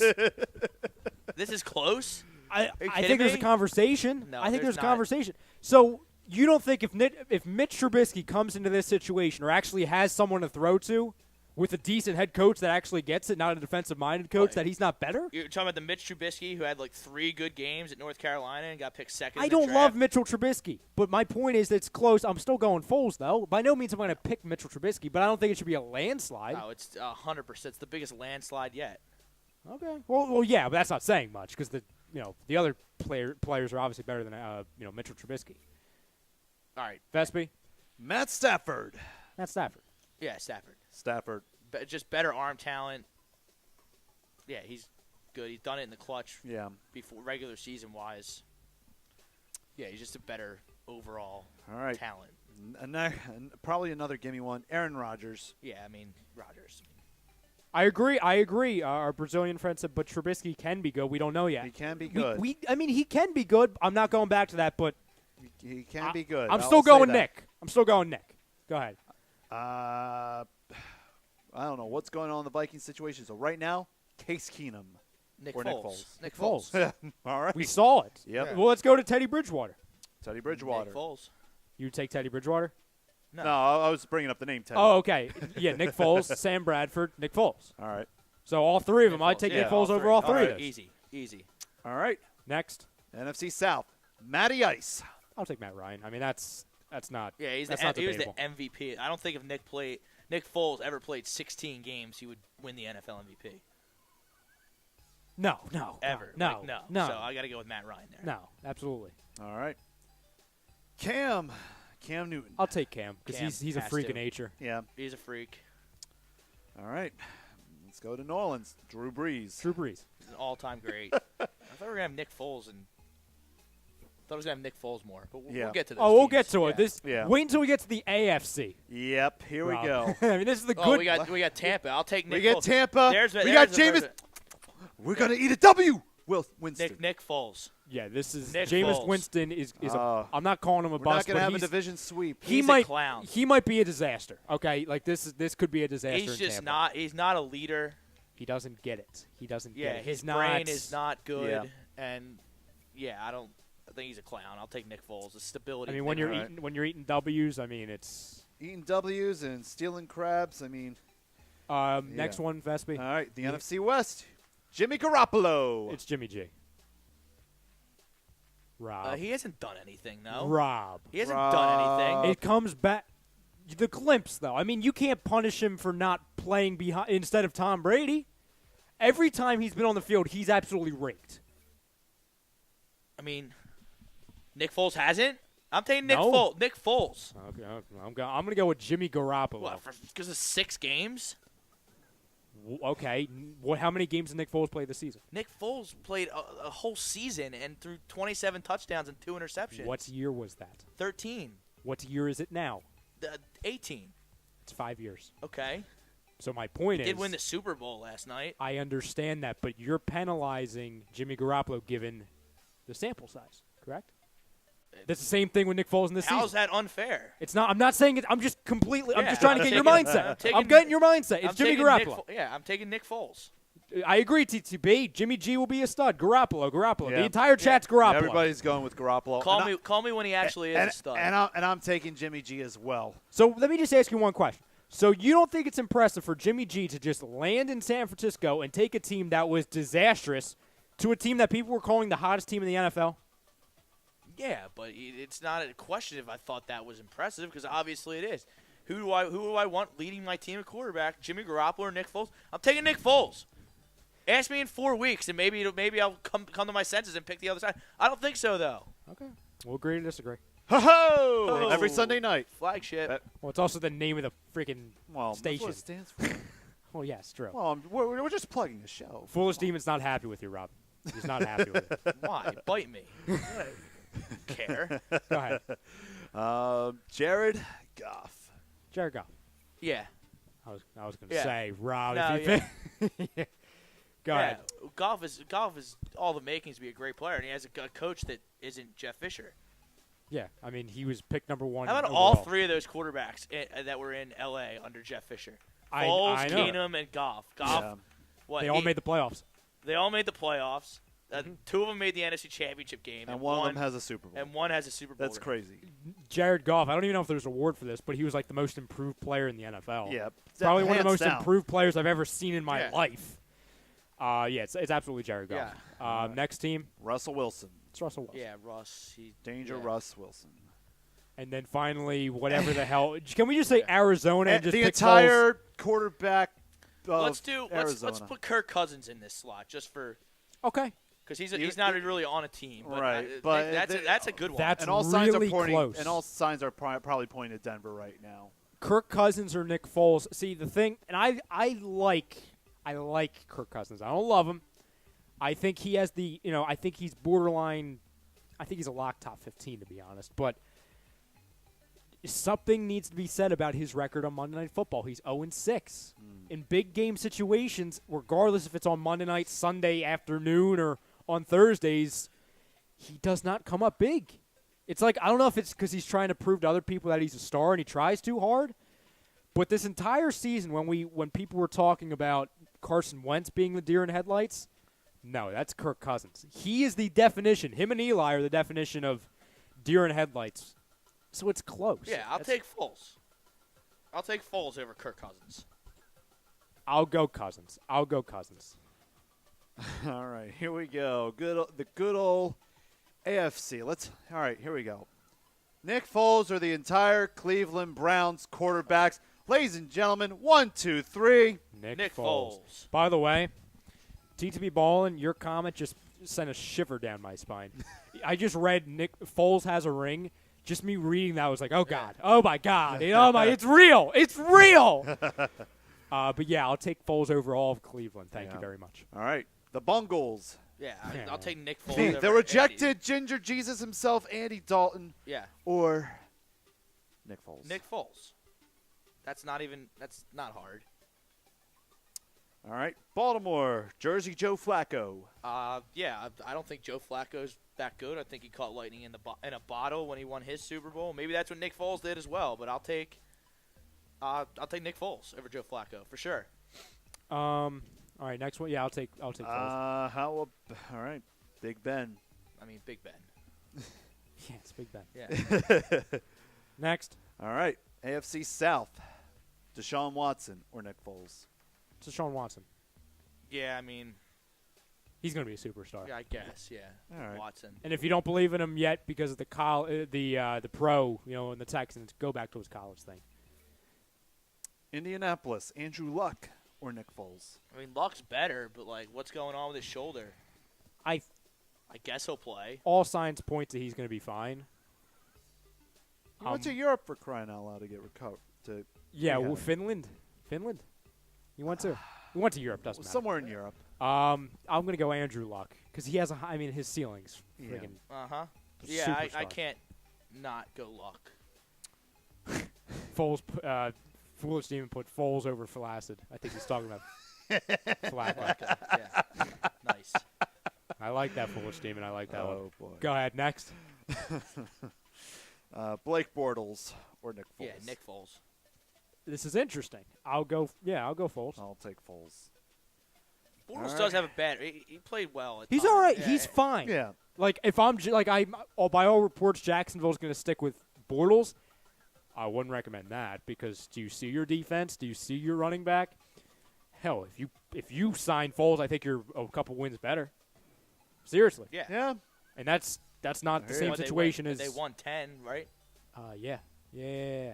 And two, listen, Jacksonville. I know people were saying Jacksonville's the next lock. They're the next team in the AFC. Don't get too crazy now. Deshaun Watson comes back. J.J. Watt comes back.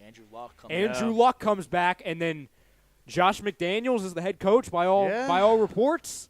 Tennessee did win a playoff. Tennessee's going to have an offensive-minded coach finally. Maybe a bounce-back year for who'd they get for again? Mariota. The guy from God. Oh, who's a defensive guy. It was defensive-minded coach. Oh, what? Search that too. There's so many guys. I'm like, who the hell is so this? So many things happen. They were able to poach the Rams' offensive coordinator to be their offensive. Mike Vrabel. And where was he from? He was from. He was on Houston. Defense. No. Yes. Vrabel. Yeah, you got to coach defense, right? Vrabel's a defense. Yeah, but what he was on Houston? Houston, yeah. Houston, yeah. Okay, all right. Foolish Demon said Bortles is barely competent. Let's see. Our Brazilian friend says Foles over Bortles. I just like how you call him the Brazilian. Well, I'm not going to butcher his. How do you pronounce it? It's Joao. Joao. Okay, I don't want to Joao. butcher it. I think I'm right. Ooh. I need to confirm it. Oh, I'm screenshotting this. Foolish Demon. I'm screenshotting this. I hear you. Coming out of the woodwork. You got to read the comment. I got Facebook problems. Yeah. He said Eagles versus Texans, Super Bowl 53. Book it now. It's not bad. No, it's not out of the question. Listen, this before this season started, I said a dark horse AFC team was the Texans. Yeah. Now, given they didn't have a chance in hell once Deshaun Watson went down, but listen, because they didn't have interesting. They didn't have Nick Foles as their backup. That's right. Yeah. Who do they have? Friggin' T.J. Yates. Oh, and then Taylor Matt Heineke. McGloin, right? Didn't they sign 3 guys in the same day? Yeah, they had a lot of guys. They're having problems. Disastrous. Yeah. For what it's worth, I'd take Foles over T.J. Yates as well. Right. Next. Your favorite quarterback, Marcus Mariota. I'll take Mariota. His escapability is like no other. Yeah, I think he was hurt this year. I think he's a lot better than he should. Completely agree there. He did win a playoff game. The health concerns are a thing. I Yeah. don't like that he's kind of this passive quarterback. I like when they're more outspoken, given they're in a leadership role, because apparently Mariota doesn't talk. Like, he's very, like, But I really think Mariota's going to be fine. Yeah, but, I mean, Foles doesn't talk, but he's clearly the leader leader of the Eagles. So, Yeah, I mean, but Foles is also a backup quarterback. Like, until he needed to be, you know what I'm saying? You ever watch Friday Night Lights? Yes. TV Yeah. show on NBC? Yes. Get out there, Saracen. The quarterback's the captain. True. The quarterback's Yeah. the captain. He's the leader. Doesn't matter how good or bad he is. Still, I'll If the go guys Mariota. don't trust the quarterback, the team has no chance to succeed. Who else you got, Frank? All right, we're going to go west. You know what? The Denver Broncos quarterbacks. Yeah. So you got- Or Nick Foles. Yeah, Foles. Foles. Yeah, easy. Kansas City Chiefs, Pat Mahomes or Nick Foles. Foles. There's no body of work for Pat Mahomes. Correct. And Pat Mahomes, I'm still not sold on him yet. Well, we don't know. We don't know yet. Yeah, I mean, he can't looked great at say Texas anything. Tech, but he worries me. He could be the next best thing, or he could end up as the next David. Oh, he think has there's a a lot lot of of- bust potential. I I think think there's a He's- lot of he's middle got- ground there. Yeah. He's either going to shred the league and be great, or he's never going Or to. he'll Dave, be out of the or league in Dave 4 Klingler. years. Yeah. Phillip Rivers or Nick Foles. I'll go Rivers. I don't love Rivers, but I mean he's Yeah, a borderline Hall of Famer. Philip Rivers in the Hall? No way. He's border. If you want to go He's by gonna- statistics, He's going to Stop. end up. No, I don't care about statistics. He's not. okay. Hall of I'm just saying he's a borderline Hall of Famer, and It's like- the body of work. If you want to talk about That's body like of work, people who tell me that Donovan McNabb's a Hall of Famer. Give me a break. listen. I'm just throwing it out there. I'm not the only one who says it. He's a borderline Hall of Famer. I'm going with Philip Rivers. Yeah, I'll take Nick Foles there. Present day Philip Rivers.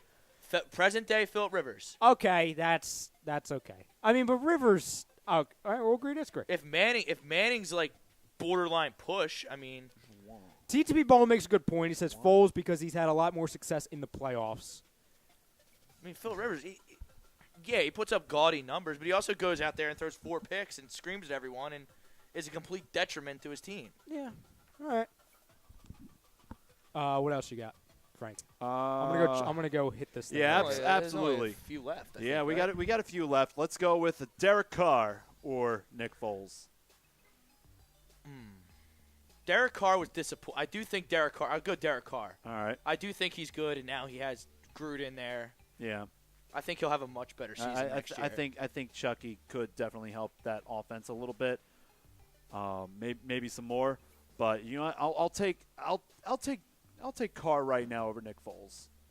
Knowing what Chucky I can think you do, have to. especially with a young quarterback. Oh, hey, Yeah. Tom. All right, let's go to the AFC. I think this is the last division, the AFC East. The Jets quarterbacks 1, 2, 3. Yeah, it's absolutely Nick Foles. Yeah. Foles. Real quick, so going back, what did you say? Derek Carr. I'll go Derek Carr. All right. Right. And then did you say another guy? No, now we're on No. the. Okay. All right, because I'm just tallying here. You'll see what I do in a second. Yeah. Jets, I would take Foles over any of those Yeah, disasters. the only QB Okay. in the division that's I wouldn't take Nick Foles over is Brady.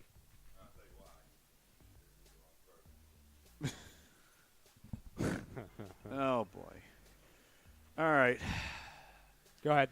Is that it? Jay Cutler Yeah, or I Nick mean, Foles. yeah, Foles. And then Tyrod Taylor, Nathan Peterman or Foles. Nick Foles. Yeah, it's Foles. Foles. And of course Tom Brady or Yeah, Nick Foles. Tom Brady.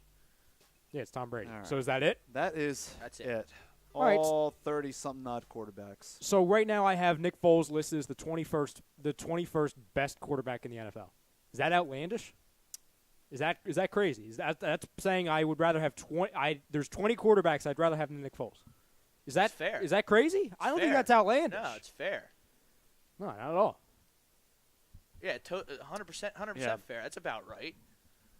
He's definitely one of the top 32, which is what we were talking about earlier. So he should definitely start somewhere if it were, a perfect world. But, top 20 quarterback. Nick Foles is definitely a top 20 quarterback. Yeah. Well, borderline, yeah, and especially given he has a ring now. Yeah. Yeah. Not a lot of not very many quarterbacks have rings. They only give out one a year. That's correct. Jonathan Griffith says Foles is also a product of great coaching. Yeah, absolutely. Yeah. Like I said, Nick Foles is a situational quarterback, in my opinion, a situational starting quarterback. But for anyone to go out there and say, oh, my God, there's a quarterback controversy, no. I think someone posted on Tom's stuff today about how Foles or Wentz is like, no, come on. Come on, just pedigree. Yeah. When will here we got the refs, John Ricketts. When will these horrible refs be stopped? They can suspend and fine players over tackle football, like hard hits. Are these refs not suspended or investigated? I don't know where you're going with that. I mean, I thought it was a very finely officiated game last night. The Eagles made some penalties. They got called for them. The Patriots didn't commit as many penalties, so they weren't called for them. I mean, I think there was less than 10 penalties in the whole game. No, yeah, I mean, that's the thing at the end of the day. Late in the fourth quarter, I think the Eagles had 6 penalties and the Eagles had 1. And for people that were like saying this morning, like, oh, my God, there's so many missed calls, it's like, do you really want a football game, especially the championship game, where the refs are, like, they have a factor? Like, yeah, of course they're going to have moments where they need to come in, but I don't want any Super Bowl, regardless of if the Eagles were in it or whatever team. If you know the name of the ref, they did a shit job. Yeah, that's correct. That's the way I always look at it. Or it was a game that was poorly handled. That's correct. It just comes down to I don't watch football for the penalties. I don't watch football for the missed catches, for the incomplete catches. I don't watch that. I watch it for football. You understand? Like, I don't. So for me, if you look at that and you say, like, okay, the refs really didn't have an impact, that's good. That's a good football game. And it was. It was absolutely fantastic. You know, regardless of if the Eagles won. This team was a part of one of the best Super Bowls of all time, in my opinion. Definitely of my life, to where it was back and forth, all the storylines that went in and out of it. I mean, records were set. Records were broken in that game last night. Obviously, to the detriment of the defenses, especially a defense that we thought we really had a really good one. We talked about it last week. If Brady comes out and he's cooking, which he was cooking last night, there's not much any defense can really do to stop him. No. And the Patriots' offensive line, to their credit, had a great plan. Fletcher Cox didn't do really anything. He was bottled up the middle most of the game. Brandon Graham got in there only right at the end and got the strip, and then Barnett covered it up. So their offensive line really came to play, which I'm sure that was scheme and coaching, because I don't think their players are as good as the Eagles' defensive line players. But like I said, if Tom Brady's on and cooking like he was last night, there's not a lot you can do to stop it. We have some good comments coming in here. So, Sixers JT checks in. What's going on, Sixers JT? He just drops in just saying, wow. Yeah. His first comment. So, yeah, I know, JT, I know. Foolish Demon says, how about the announcers? They were god-awful. Oh, yeah. Michaels and Collingsworth sucks. That's the first thing Terrible. You said to me earlier. Yeah. Oh, my gosh. Chris Collinsworth was downright nauseating. I mean, and Al Michaels, I mean, it's pretty obvious when you watch the games which side he bet on. Yeah. You can figure it out pretty quick. Like the Atlanta game, he clearly had the Falcons for serious 100%. bread. Last night, he clearly had the Patriots for serious pretty bread. much. And the Eagles have won. And then when Brady makes a play, oh, Tom Brady with a strike down the field. What a play.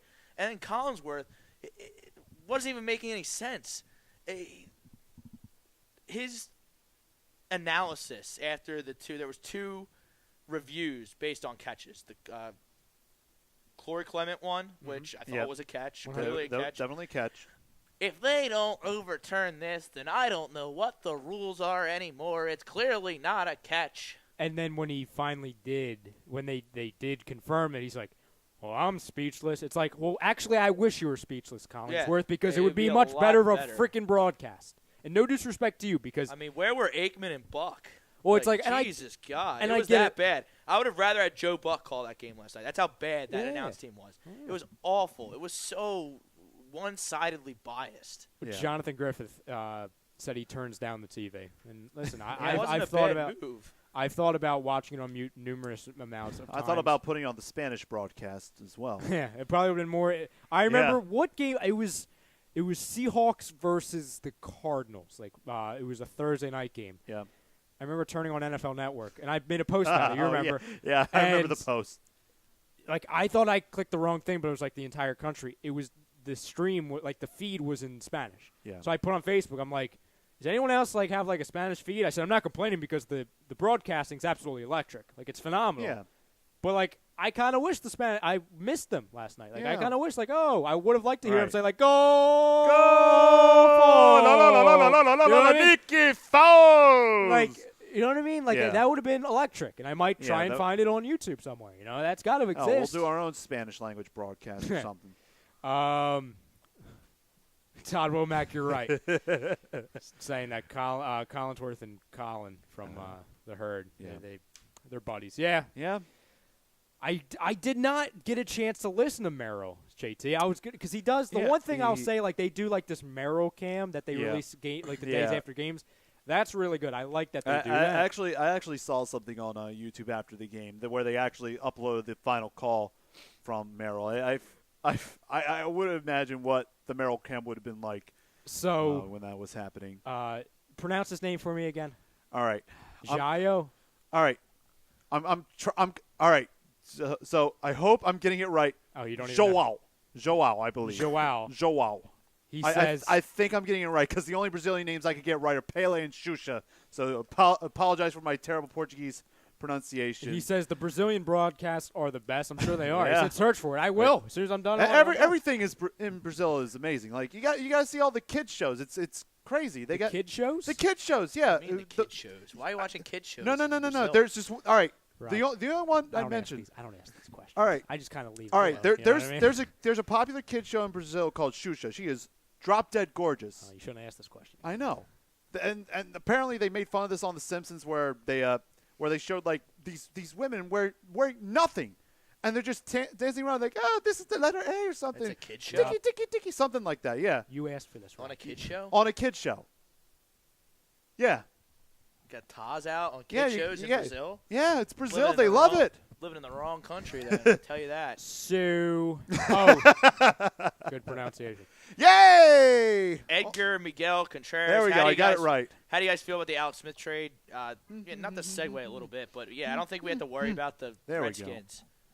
We It's don't have to kinda- worry about the Redskins next year I- at all. It's kind of a trade where I don't know if they upgraded or they downgraded, which is not a good thing if you're a Redskins fan. If you're questioning, like, They gave up a corner who was, right, according to Pro Football Focus, had a higher rating than Marcus Peters this he year. played on the opposite side of friggin' Norman, did he not? Josh Norman. He played on the opposite side Right, of but him. their secondary is not good to No, begin with, and they no. traded a guy. They Yes. traded $71 million in cap space and, in essence, Kirk Cousins, and gave up a third-round pick for Alex Smith Like, to I'm make sorry. a lateral move. We don't have to worry about the Redskins. We As- don't have to worry about the Cowboys either. As much as Probably don't have to worry about the Giants either. as much as we like to rip Andy for his playoff, statistics and his record, I think Andy Reid is a very good regular season head coach, and I think that had a lot to do with the of Alex Smith's success. Obviously, the people we had around him as well, to where Alex Smith on this Redskins roster with the depleted offensive line,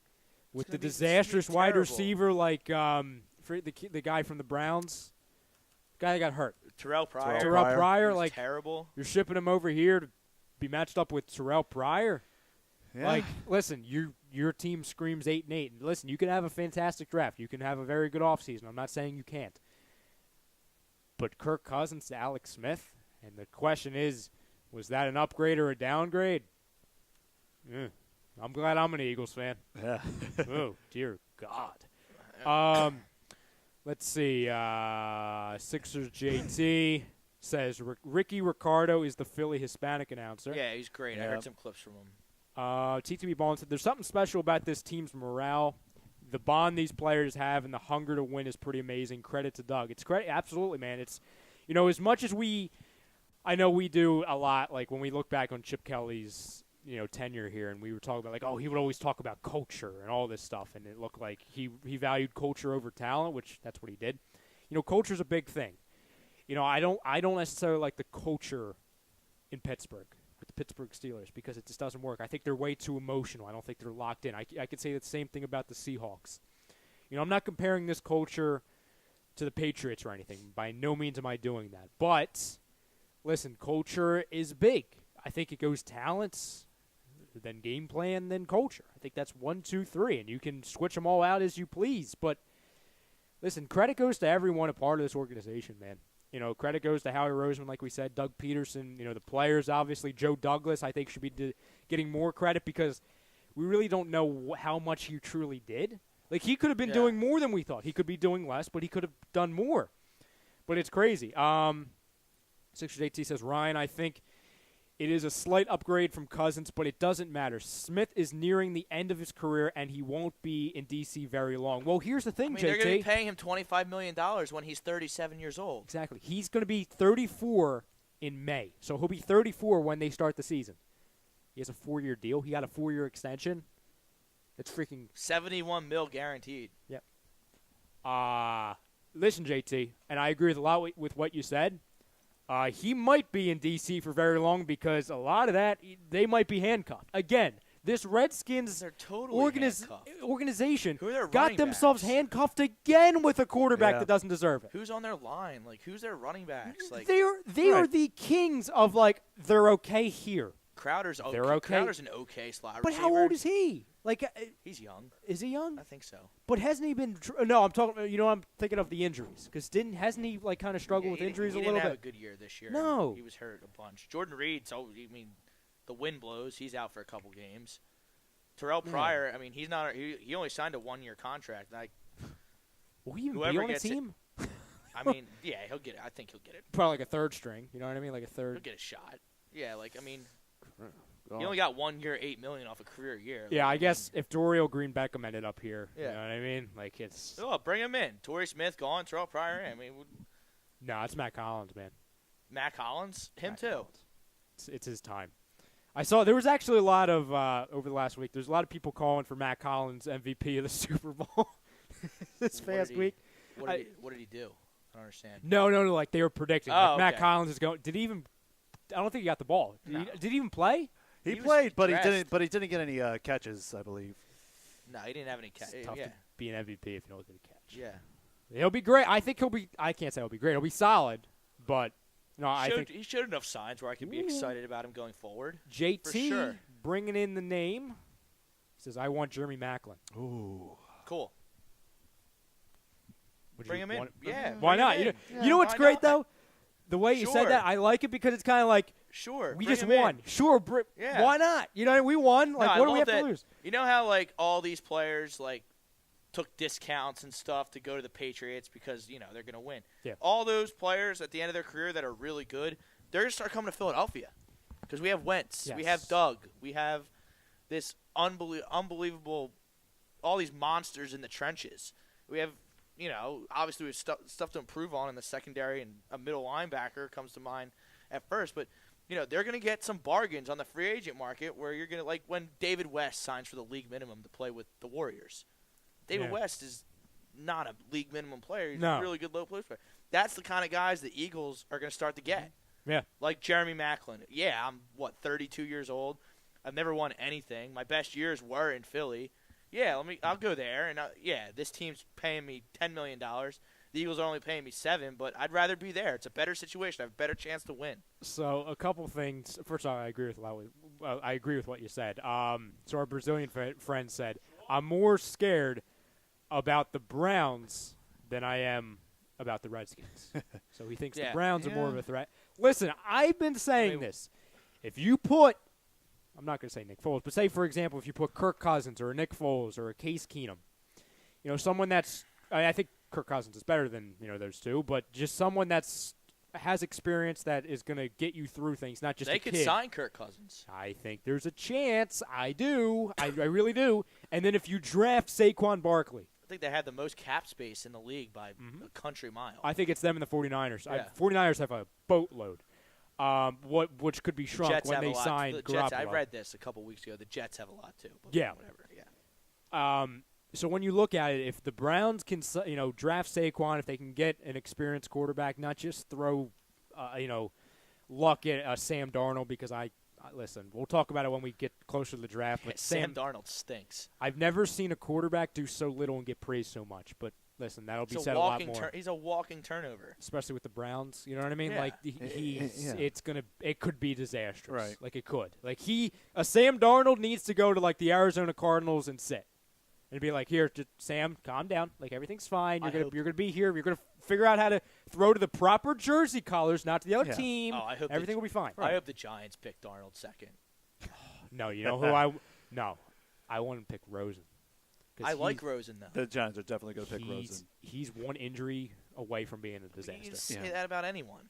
No, but Rosen has how many concussions in his college career? I mean, he's been hurt like 3 times already. At least he shows promise. I mean, at least listen. I think he's good. I don't think Sam Darnold's good. No, listen, I'm not high on this quarterback class at all. I might like Baker Mayfield in both of them.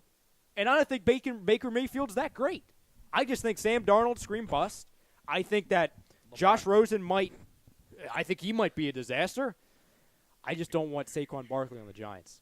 Anyone but Saquon Barkley on the Giants, I'll be like, all right, we'll be fine. That's my thing that I posted when the Redskins trade happened. The Denver signs Cousins, and they pick Barkley 5th somehow if he drops or whatever. That's a squad. Todd Womack makes a great point. He says, I know Deshaun Jackson wishes he took that discount now to come here. It's true. Living it up down in Tampa with a Jameis Winston eating W's, you know what I mean? Could have been here, D-Jax. He could have been here. Yeah. 6JT says Baker Mayfield just screams Manziel. Yeah, I mean, listen, there's comparisons. Hopefully he can keep his act together and actually stay in the league, unlike Johnny Manziel. XFL. I can't wait to break down the XFL and A2D radio. Jeez. That's going to be great. Oh, what is that, 2020? Awesome. 2020. Dude. All right. We're going to have like Tebow versus RG3 in the Monday night opener. That would be hilarious. We should propose that, an XFL-centric show on A2D radio. I'm in. That would be amazing. There's an opening. There could be, I mean. We got a wrestling show, so why don't we do an XFL show? Listen, if anyone wants to, I mean, you're going to you're going to have 2 years of just previews. Yeah, 2 years you know of what previews. I mean? Like I would recommend you wait until like the end of 2019 maybe, but listen, if you want to come on here and do XFL previews for 2 straight years, listen. Yeah. I mean, we could definitely talk about the Orlando Rage or are they going to be the same team names I doubt it, first though. Go around? Is Philadelphia going to have an XFL team? No way. No. Why, I don't know. Why no way? Oh, I don't want to say no way. I don't know. I just don't see. Dude, they have a freaking union. They have the they have the they union, have the Philadelphia the Soul Soul, and the union. and the Spinners and the Wings. What are the Spinners? Ultimate Frisbee. Okay. Oh hell, I'm moving on. Yeah. Oh hell. I read something that it might trigger a rant. Yeah. I'm sure you'll go on a rant about this as well. So, a lot of Colin Cowherd hate in here, which I don't necessarily disagree with. They're talking about what he said today, and Todd Womack said that Colin had the nerve to say that they should be a plenty. They should be a plenty on the final play. It's a Hail Mary where every play. Oh, there should be a penalty on the final play. It's a Hail Mary where every player is bumping into each other. Plus, I see Bill practice flopping for 2 straight weeks. So basically, Colin. See, because Colin Cowherd is good at what he does. Yes, he is. He's professional. He's sound mechanically, in and out of breaks. What he says, the tone of his voice, the way he speaks, everything about him is professional. I just don't necessarily agree with everything that comes out of his mouth and all of his takes. But to say, I mean, what are you kidding me on that? Wow, about the penalties? Yeah. Oh, What are you kidding me? And this is the other thing he said, and I agree. Like I don't like. There's 2 sides of it. Like I like Colin Cowherd. I don't like him when he talks about the Eagles, just because I know. Like Colin doesn't know about. Because he doesn't know. Those aren't his opinions. Oh, I agree. Those are fabricated Yes, hot takes. Exactly. Because we're rabid about our sports, and if you take a shot at us, we're going to blow up your Twitter feed and watch your show just to make fun of you. You know why Colin, and he's laughing all the way to the bank while we're doing that. Yeah, Colin likes us, and he likes to talk about us because we're numbers boosters. But he said today, for example, he was trying to make the case that Tom Brady should, even if the Eagles won, Tom Brady should be the MVP of the Super Bowl. Who cares? Well, I couldn't care less if who the MVP of that Super Bowl was. Well, but my point is, the Eagles are taking the big trophy home. Yes, but my point is that is so off base. Like, dude, like, are you high? I understand you're in California. Are you high when you say something like that? I don't care if it's fabricated. I don't care. Like, I get it. It doesn't matter No, because we and won. He knows that's not his Yes. opinion. I get it. I understand. That's not, and that's where I have a beef with. I mean, Skip Bayless. I don't think he's good. Like Colin Cowherd, I don't think Skip Bayless is professional. I think he's talking out of his ass half the time. I think he's biased. I mean, when you go out, when you're on a forum like that, no one should know where your allegiances lie as a fan.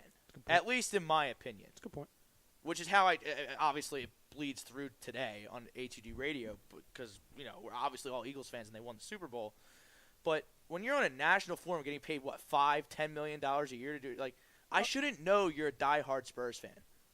I shouldn't know you're a diehard Oklahoma fan. I shouldn't know you're a diehard Dallas Cowboy. That's fine.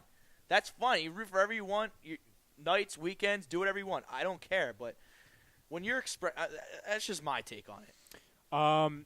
There's a debate going back and forth between Foolish Demon, Sixer JT, Jacob Loss, a lot of guys. Everyone, yeah. And they're talking about Manziel and Baker Mayfield. Yes. So Foolish Demon said Baker Mayfield is not Johnny Manziel. That's lazy to say that. I'm a Sooners fan, and the team loved him. He's the best quarterback we've ever had. He's a leader and is a ball fire as a competitor. Sixer JT said, Foolish Demon, he's an undersized quarterback who won the Heisman. Those are already red flags. Jacob Law said Baker Mayfield is a winner, though, but a huge risk. Foolish Demon, I guess trying to help his argument, he said, but Sam Bradford is 6'4" and won the Heisman. And Sixer JT, and I agree with this, JT, he said, and Bradford turned out to be great, didn't he? It's true. Listen, I wouldn't use Sam Bradford. The Heisman Trophy, that's more of a detriment when it comes to professional success. It's like a than kiss it of is. death now. Foolish Demon said, no, but what does it matter that he won the Heisman and is undersized? He can make better throws than Manziel. He can toss through windows that Manziel couldn't. I agree with that. I think Baker Mayfield is a much better professional prospect than Johnny Manziel. Johnny Manziel only had a couple good games at Texas A&M. He beat Alabama in Alabama, which propelled him to the Heisman. But, I mean... No, yeah, that's true. Past that, I mean... Yeah, he could run. But, yeah, he was short. I don't think he had the strongest arm. Clearly didn't make good decisions off the field at all. No, clearly not. Baker Mayfield, he's kind of a punk, but, I mean... He's a winner. He's a winner. He didn't win the national championship, but he's a winner. He won the Heisman. Right, he won the Heisman. Yeah. Yeah. Baker. Yeah, he won. Yeah, he won. So, I mean, I think that especially just sitting in the pocket, just throwing the football, I think Baker Mayfield has him beat there. TTB Ballin makes a great point. He says, you can't compare any quarterback coming out of college to Johnny Manziel. He was a drug addict that ruined his own career. It's true. That's true. That's very fair. Todd Womack says, I'm actually rooting for the Browns this offseason because I would love to see them be the biggest surprise next season. But if the Browns, it's the Browns, they F up the entire city. Listen, I wouldn't say I'm rooting for the Cleveland Browns, but I'm ready for the, especially given that it's positivity week and, the Eagles won, so everything's great in the world. I would like for this entire era of the Browns being embarrassing, horrible. I would like for that to end. Now, I'm not saying I would like for them to be an 11-5 team in a force, but let's get to the point where we're 8-8 every year. And let's get to the Cincinnati Bengals, for example. The Ravens. Let's get to just borderline. Let's get some wins over there. You know what I mean? And I think they're not, like I said, if they handle their business in the offseason, if they can have, they have a lot of promise in the draft. I think it's going to be hard for them to mess up. If they can do that, I think they, like I said. It's not going to be hard for them to mess up. No, because it's the Browns. It's not going to be hard at all. But I'm telling you, if you put Kirk Cousins on that team. It doesn't really look like there's a surefire can't-miss prospect for them to take it in the first overall. Well, Saquon. Right. So are they going to do that? Yeah, that's who I would pick. So you're saying, what, you don't think they will pick him? I don't know what they're going to do. It's the Browns. Well, that's true, and that's why, like I said, there's always a possibility for them to screw it up. But, for example, let's just throw. They have 1 and 4 too, right? Yes, yeah, that's what I'm saying. It's you can take Saquon and then a quarterback. You could take Saquon then Josh Allen, for example. Honestly, or Darnold might still be there if they like him. You just never know. So my whole point is if you put Kirk Cousins on that team. If you put Saquon Barkley to pair with Coleman, obviously to Coleman's go good. And if yeah, Josh Gordon's sober, he's yes, unbelievable. exactly. You know, that So defense, good. obviously, because obviously Myles Garrett, you know, I think he's going to be a star. You know, that defense is obviously building. And, you know, if they go defensive-minded with that 4th pick, you know, they can only get better. And I think if you put all of those pieces together, I honestly think they're better than the friggin' Bengals. I think they're a lot closer to the Ravens. I don't know about that. Well, I mean, it's close. I mean, here you go. If good things happen and they're right about some stuff, yes. Yeah, exactly. Yeah. My whole point is they still have a chance. It's not like they don't have a first-round pick next year. It's not like they're handcuffed. They have plenty of cap space. They have plenty of picks. They have a lot of options at quarterback, whether they want to go free agency or sign, you know, or draft. They can get a projected star running back. They have a building defense. I don't think the coach is an absolute idiot, but Jacob Law says, what do you guys think we need to address the most in free agency? I'm glad we're at the point now where we can actually talk about it. And it's not like a foul. Like, we can actually talk about it. Middle linebacker for me. I mean, you just took it right out of everybody in middle linebacker. Middle linebacker. Yeah. Foolish Demons saying middle linebacker. Jonathan Griffith saying linebacker as well. And I agree as well, linebacker. And I think I love Jordan Hicks. I think he's real good. But, I mean, he's – what was it, Achilles, right? I believe so. It's an Achilles, yeah. That's terrible injury. At least just get depth there, you know what I mean? Like, you don't have to go out – you don't have to get a superstar, but just get depth. Yeah, like Joe Walker and Najee Good. Najee Good covers kicks good. Donnell Ollerby stepped up when he needed to. I mean, especially if Nigel Bradham leaves as well. Yeah. He's a free agent, yeah. Hopefully they can sign him up. Yeah. He'll be gone. You think? I hope he stays, but he's going to get paid. I mean, all these guys that were like the Patrick Robinsons, Nigel Bradhams, LeGarrette Blount, they probably – with this run, I mean, they probably did really well for themselves financially, hitting the open market. Trey Burton will be gone as well. He will get paid. That's fine. Yeah, I mean, I think he's deserving to get paid. I think he has the talent to be. I mean, he's a one-dimensional. He can't do anything as far as blocking. He's not a complete tight end. No, but I think as far as just as a receiving tight end, I think he can be a starter. Let's see. Talking draft, Foolish Demon says, I love some Rashaan Evans from Alabama. The good thing is, and by the way, like a PSA, obviously to everyone watching. That's the linebacker, right? Yep. Like going forward here, because like a couple people asked us, not on this chat, but like earlier in the comments earlier today, they were saying like, oh, now the Eagles are done. What are you guys going to talk about? Like, we're always going to talk Eagles. Now, you know, you guys are obviously national on the Sports Hound, so you guys are going to talk about everything. Obviously, you know, the shows I'm on, you know, even if the Eagles aren't in the title, because obviously we're going to move more into Sixers stuff, you know, then we'll get to March Madness, then hopefully some the Phillies. And once in a while we dabble into the Flyers. Just always remember, if the title says Sixers, if it says anything other than the Eagles, you can still hop on the chat and talk about the Eagles. You know what I mean? Like, if the title is like Joel Embiid injury or you know, or something, or like Sixers playoff push, because I'm sure we'll have that title in like 4 weeks. It's possible, Like, you can still come on and talk Eagles, because it's a 2-hour show and you guys can still talk about whatever the hell you want. And as far as us, I know me and Brad are both huge baseball people, but we're start Philly, New York in the Northeast quarter and work our way out. We like being more of a national show. We don't talk Philly all the time, but I mean, this is nationally the Super Bowl. The Eagles won the Super Bowl. Yep. It could have been the Patriots last night. We'd still be talking about the Super Bowl. But we'll talk about. And post on the A2D radio wall. If you have something's on your mind or whatever, we'll talk about it. We'll talk about anything. Yeah, anything. Dude. March Madness, best time of year for me. Same with me as well. I love March Madness. I love the draft. Let's project, obviously, like the I agree, TTB. He said, he put in all caps, do not say Joel Embiid injury, even in the hypothetical sentence, please. I agree. When I said, I'm like, oh, God, what did I say? You're right. But, like, for example, like if you want to go throughout the rest of the season or the rest of the year, like we're obviously for the next couple of weeks we're going to be still talking Eagles. Then we get into some Sixers, you know, NBA. Then we have the draft's right around the corner. Yeah. We have March Madness not so far away, obviously. Yeah. We got free agency. It's like just because the Eagles have won the Super Bowl and the season's over. Yeah, I mean, I think all these free agent baseball are about to start signing too. Me and Brad will have a good time with that. Yeah, so you guys obviously are going to be here every Monday talking, you know, all national stuff and everything like that. We're going to be here every week. So regardless. Brad will be back next week. Whatever title you see, if A2D Radio's on, Yeah. just know you can always comment and ask us and have a recommendation. Yeah, of what hit the notifications on Facebook, YouTube, Twitter, whatever you got, whatever social media you got. Exactly. You always set it on for whenever we get on the air. Even if you're in California, Canada, Brazil. France, Brazil, Exactly. Japan, you can set that notification. You can chime in. The one thing I want to say, Rob, I appreciate you for having me on the last couple weeks. It's been Absolutely, a blast. been a blast. Absolutely. So, I want to thank Brett Ryer for taking his trip to the Pro Bowl in Hawaii. Oh, wait, it's not in Hawaii. I appreciate you for having me on the last couple weeks. It's been a blast. 2,500 views tonight, at least on Facebook. We reached My thing's a little behind. I don't know what. That's certainly a Sports Hounds record Yeah. for the short time that we've been the on reach, here. by the way, and this shows how much we're growing, ladies and gentlemen. Yeah. 34,000 on Facebook. Yeah. 34,000. For tonight's show. Yes, sir. That's what happens when the Eagles win the Super Bowl, ladies Yep. and gentlemen. That's Just awesome.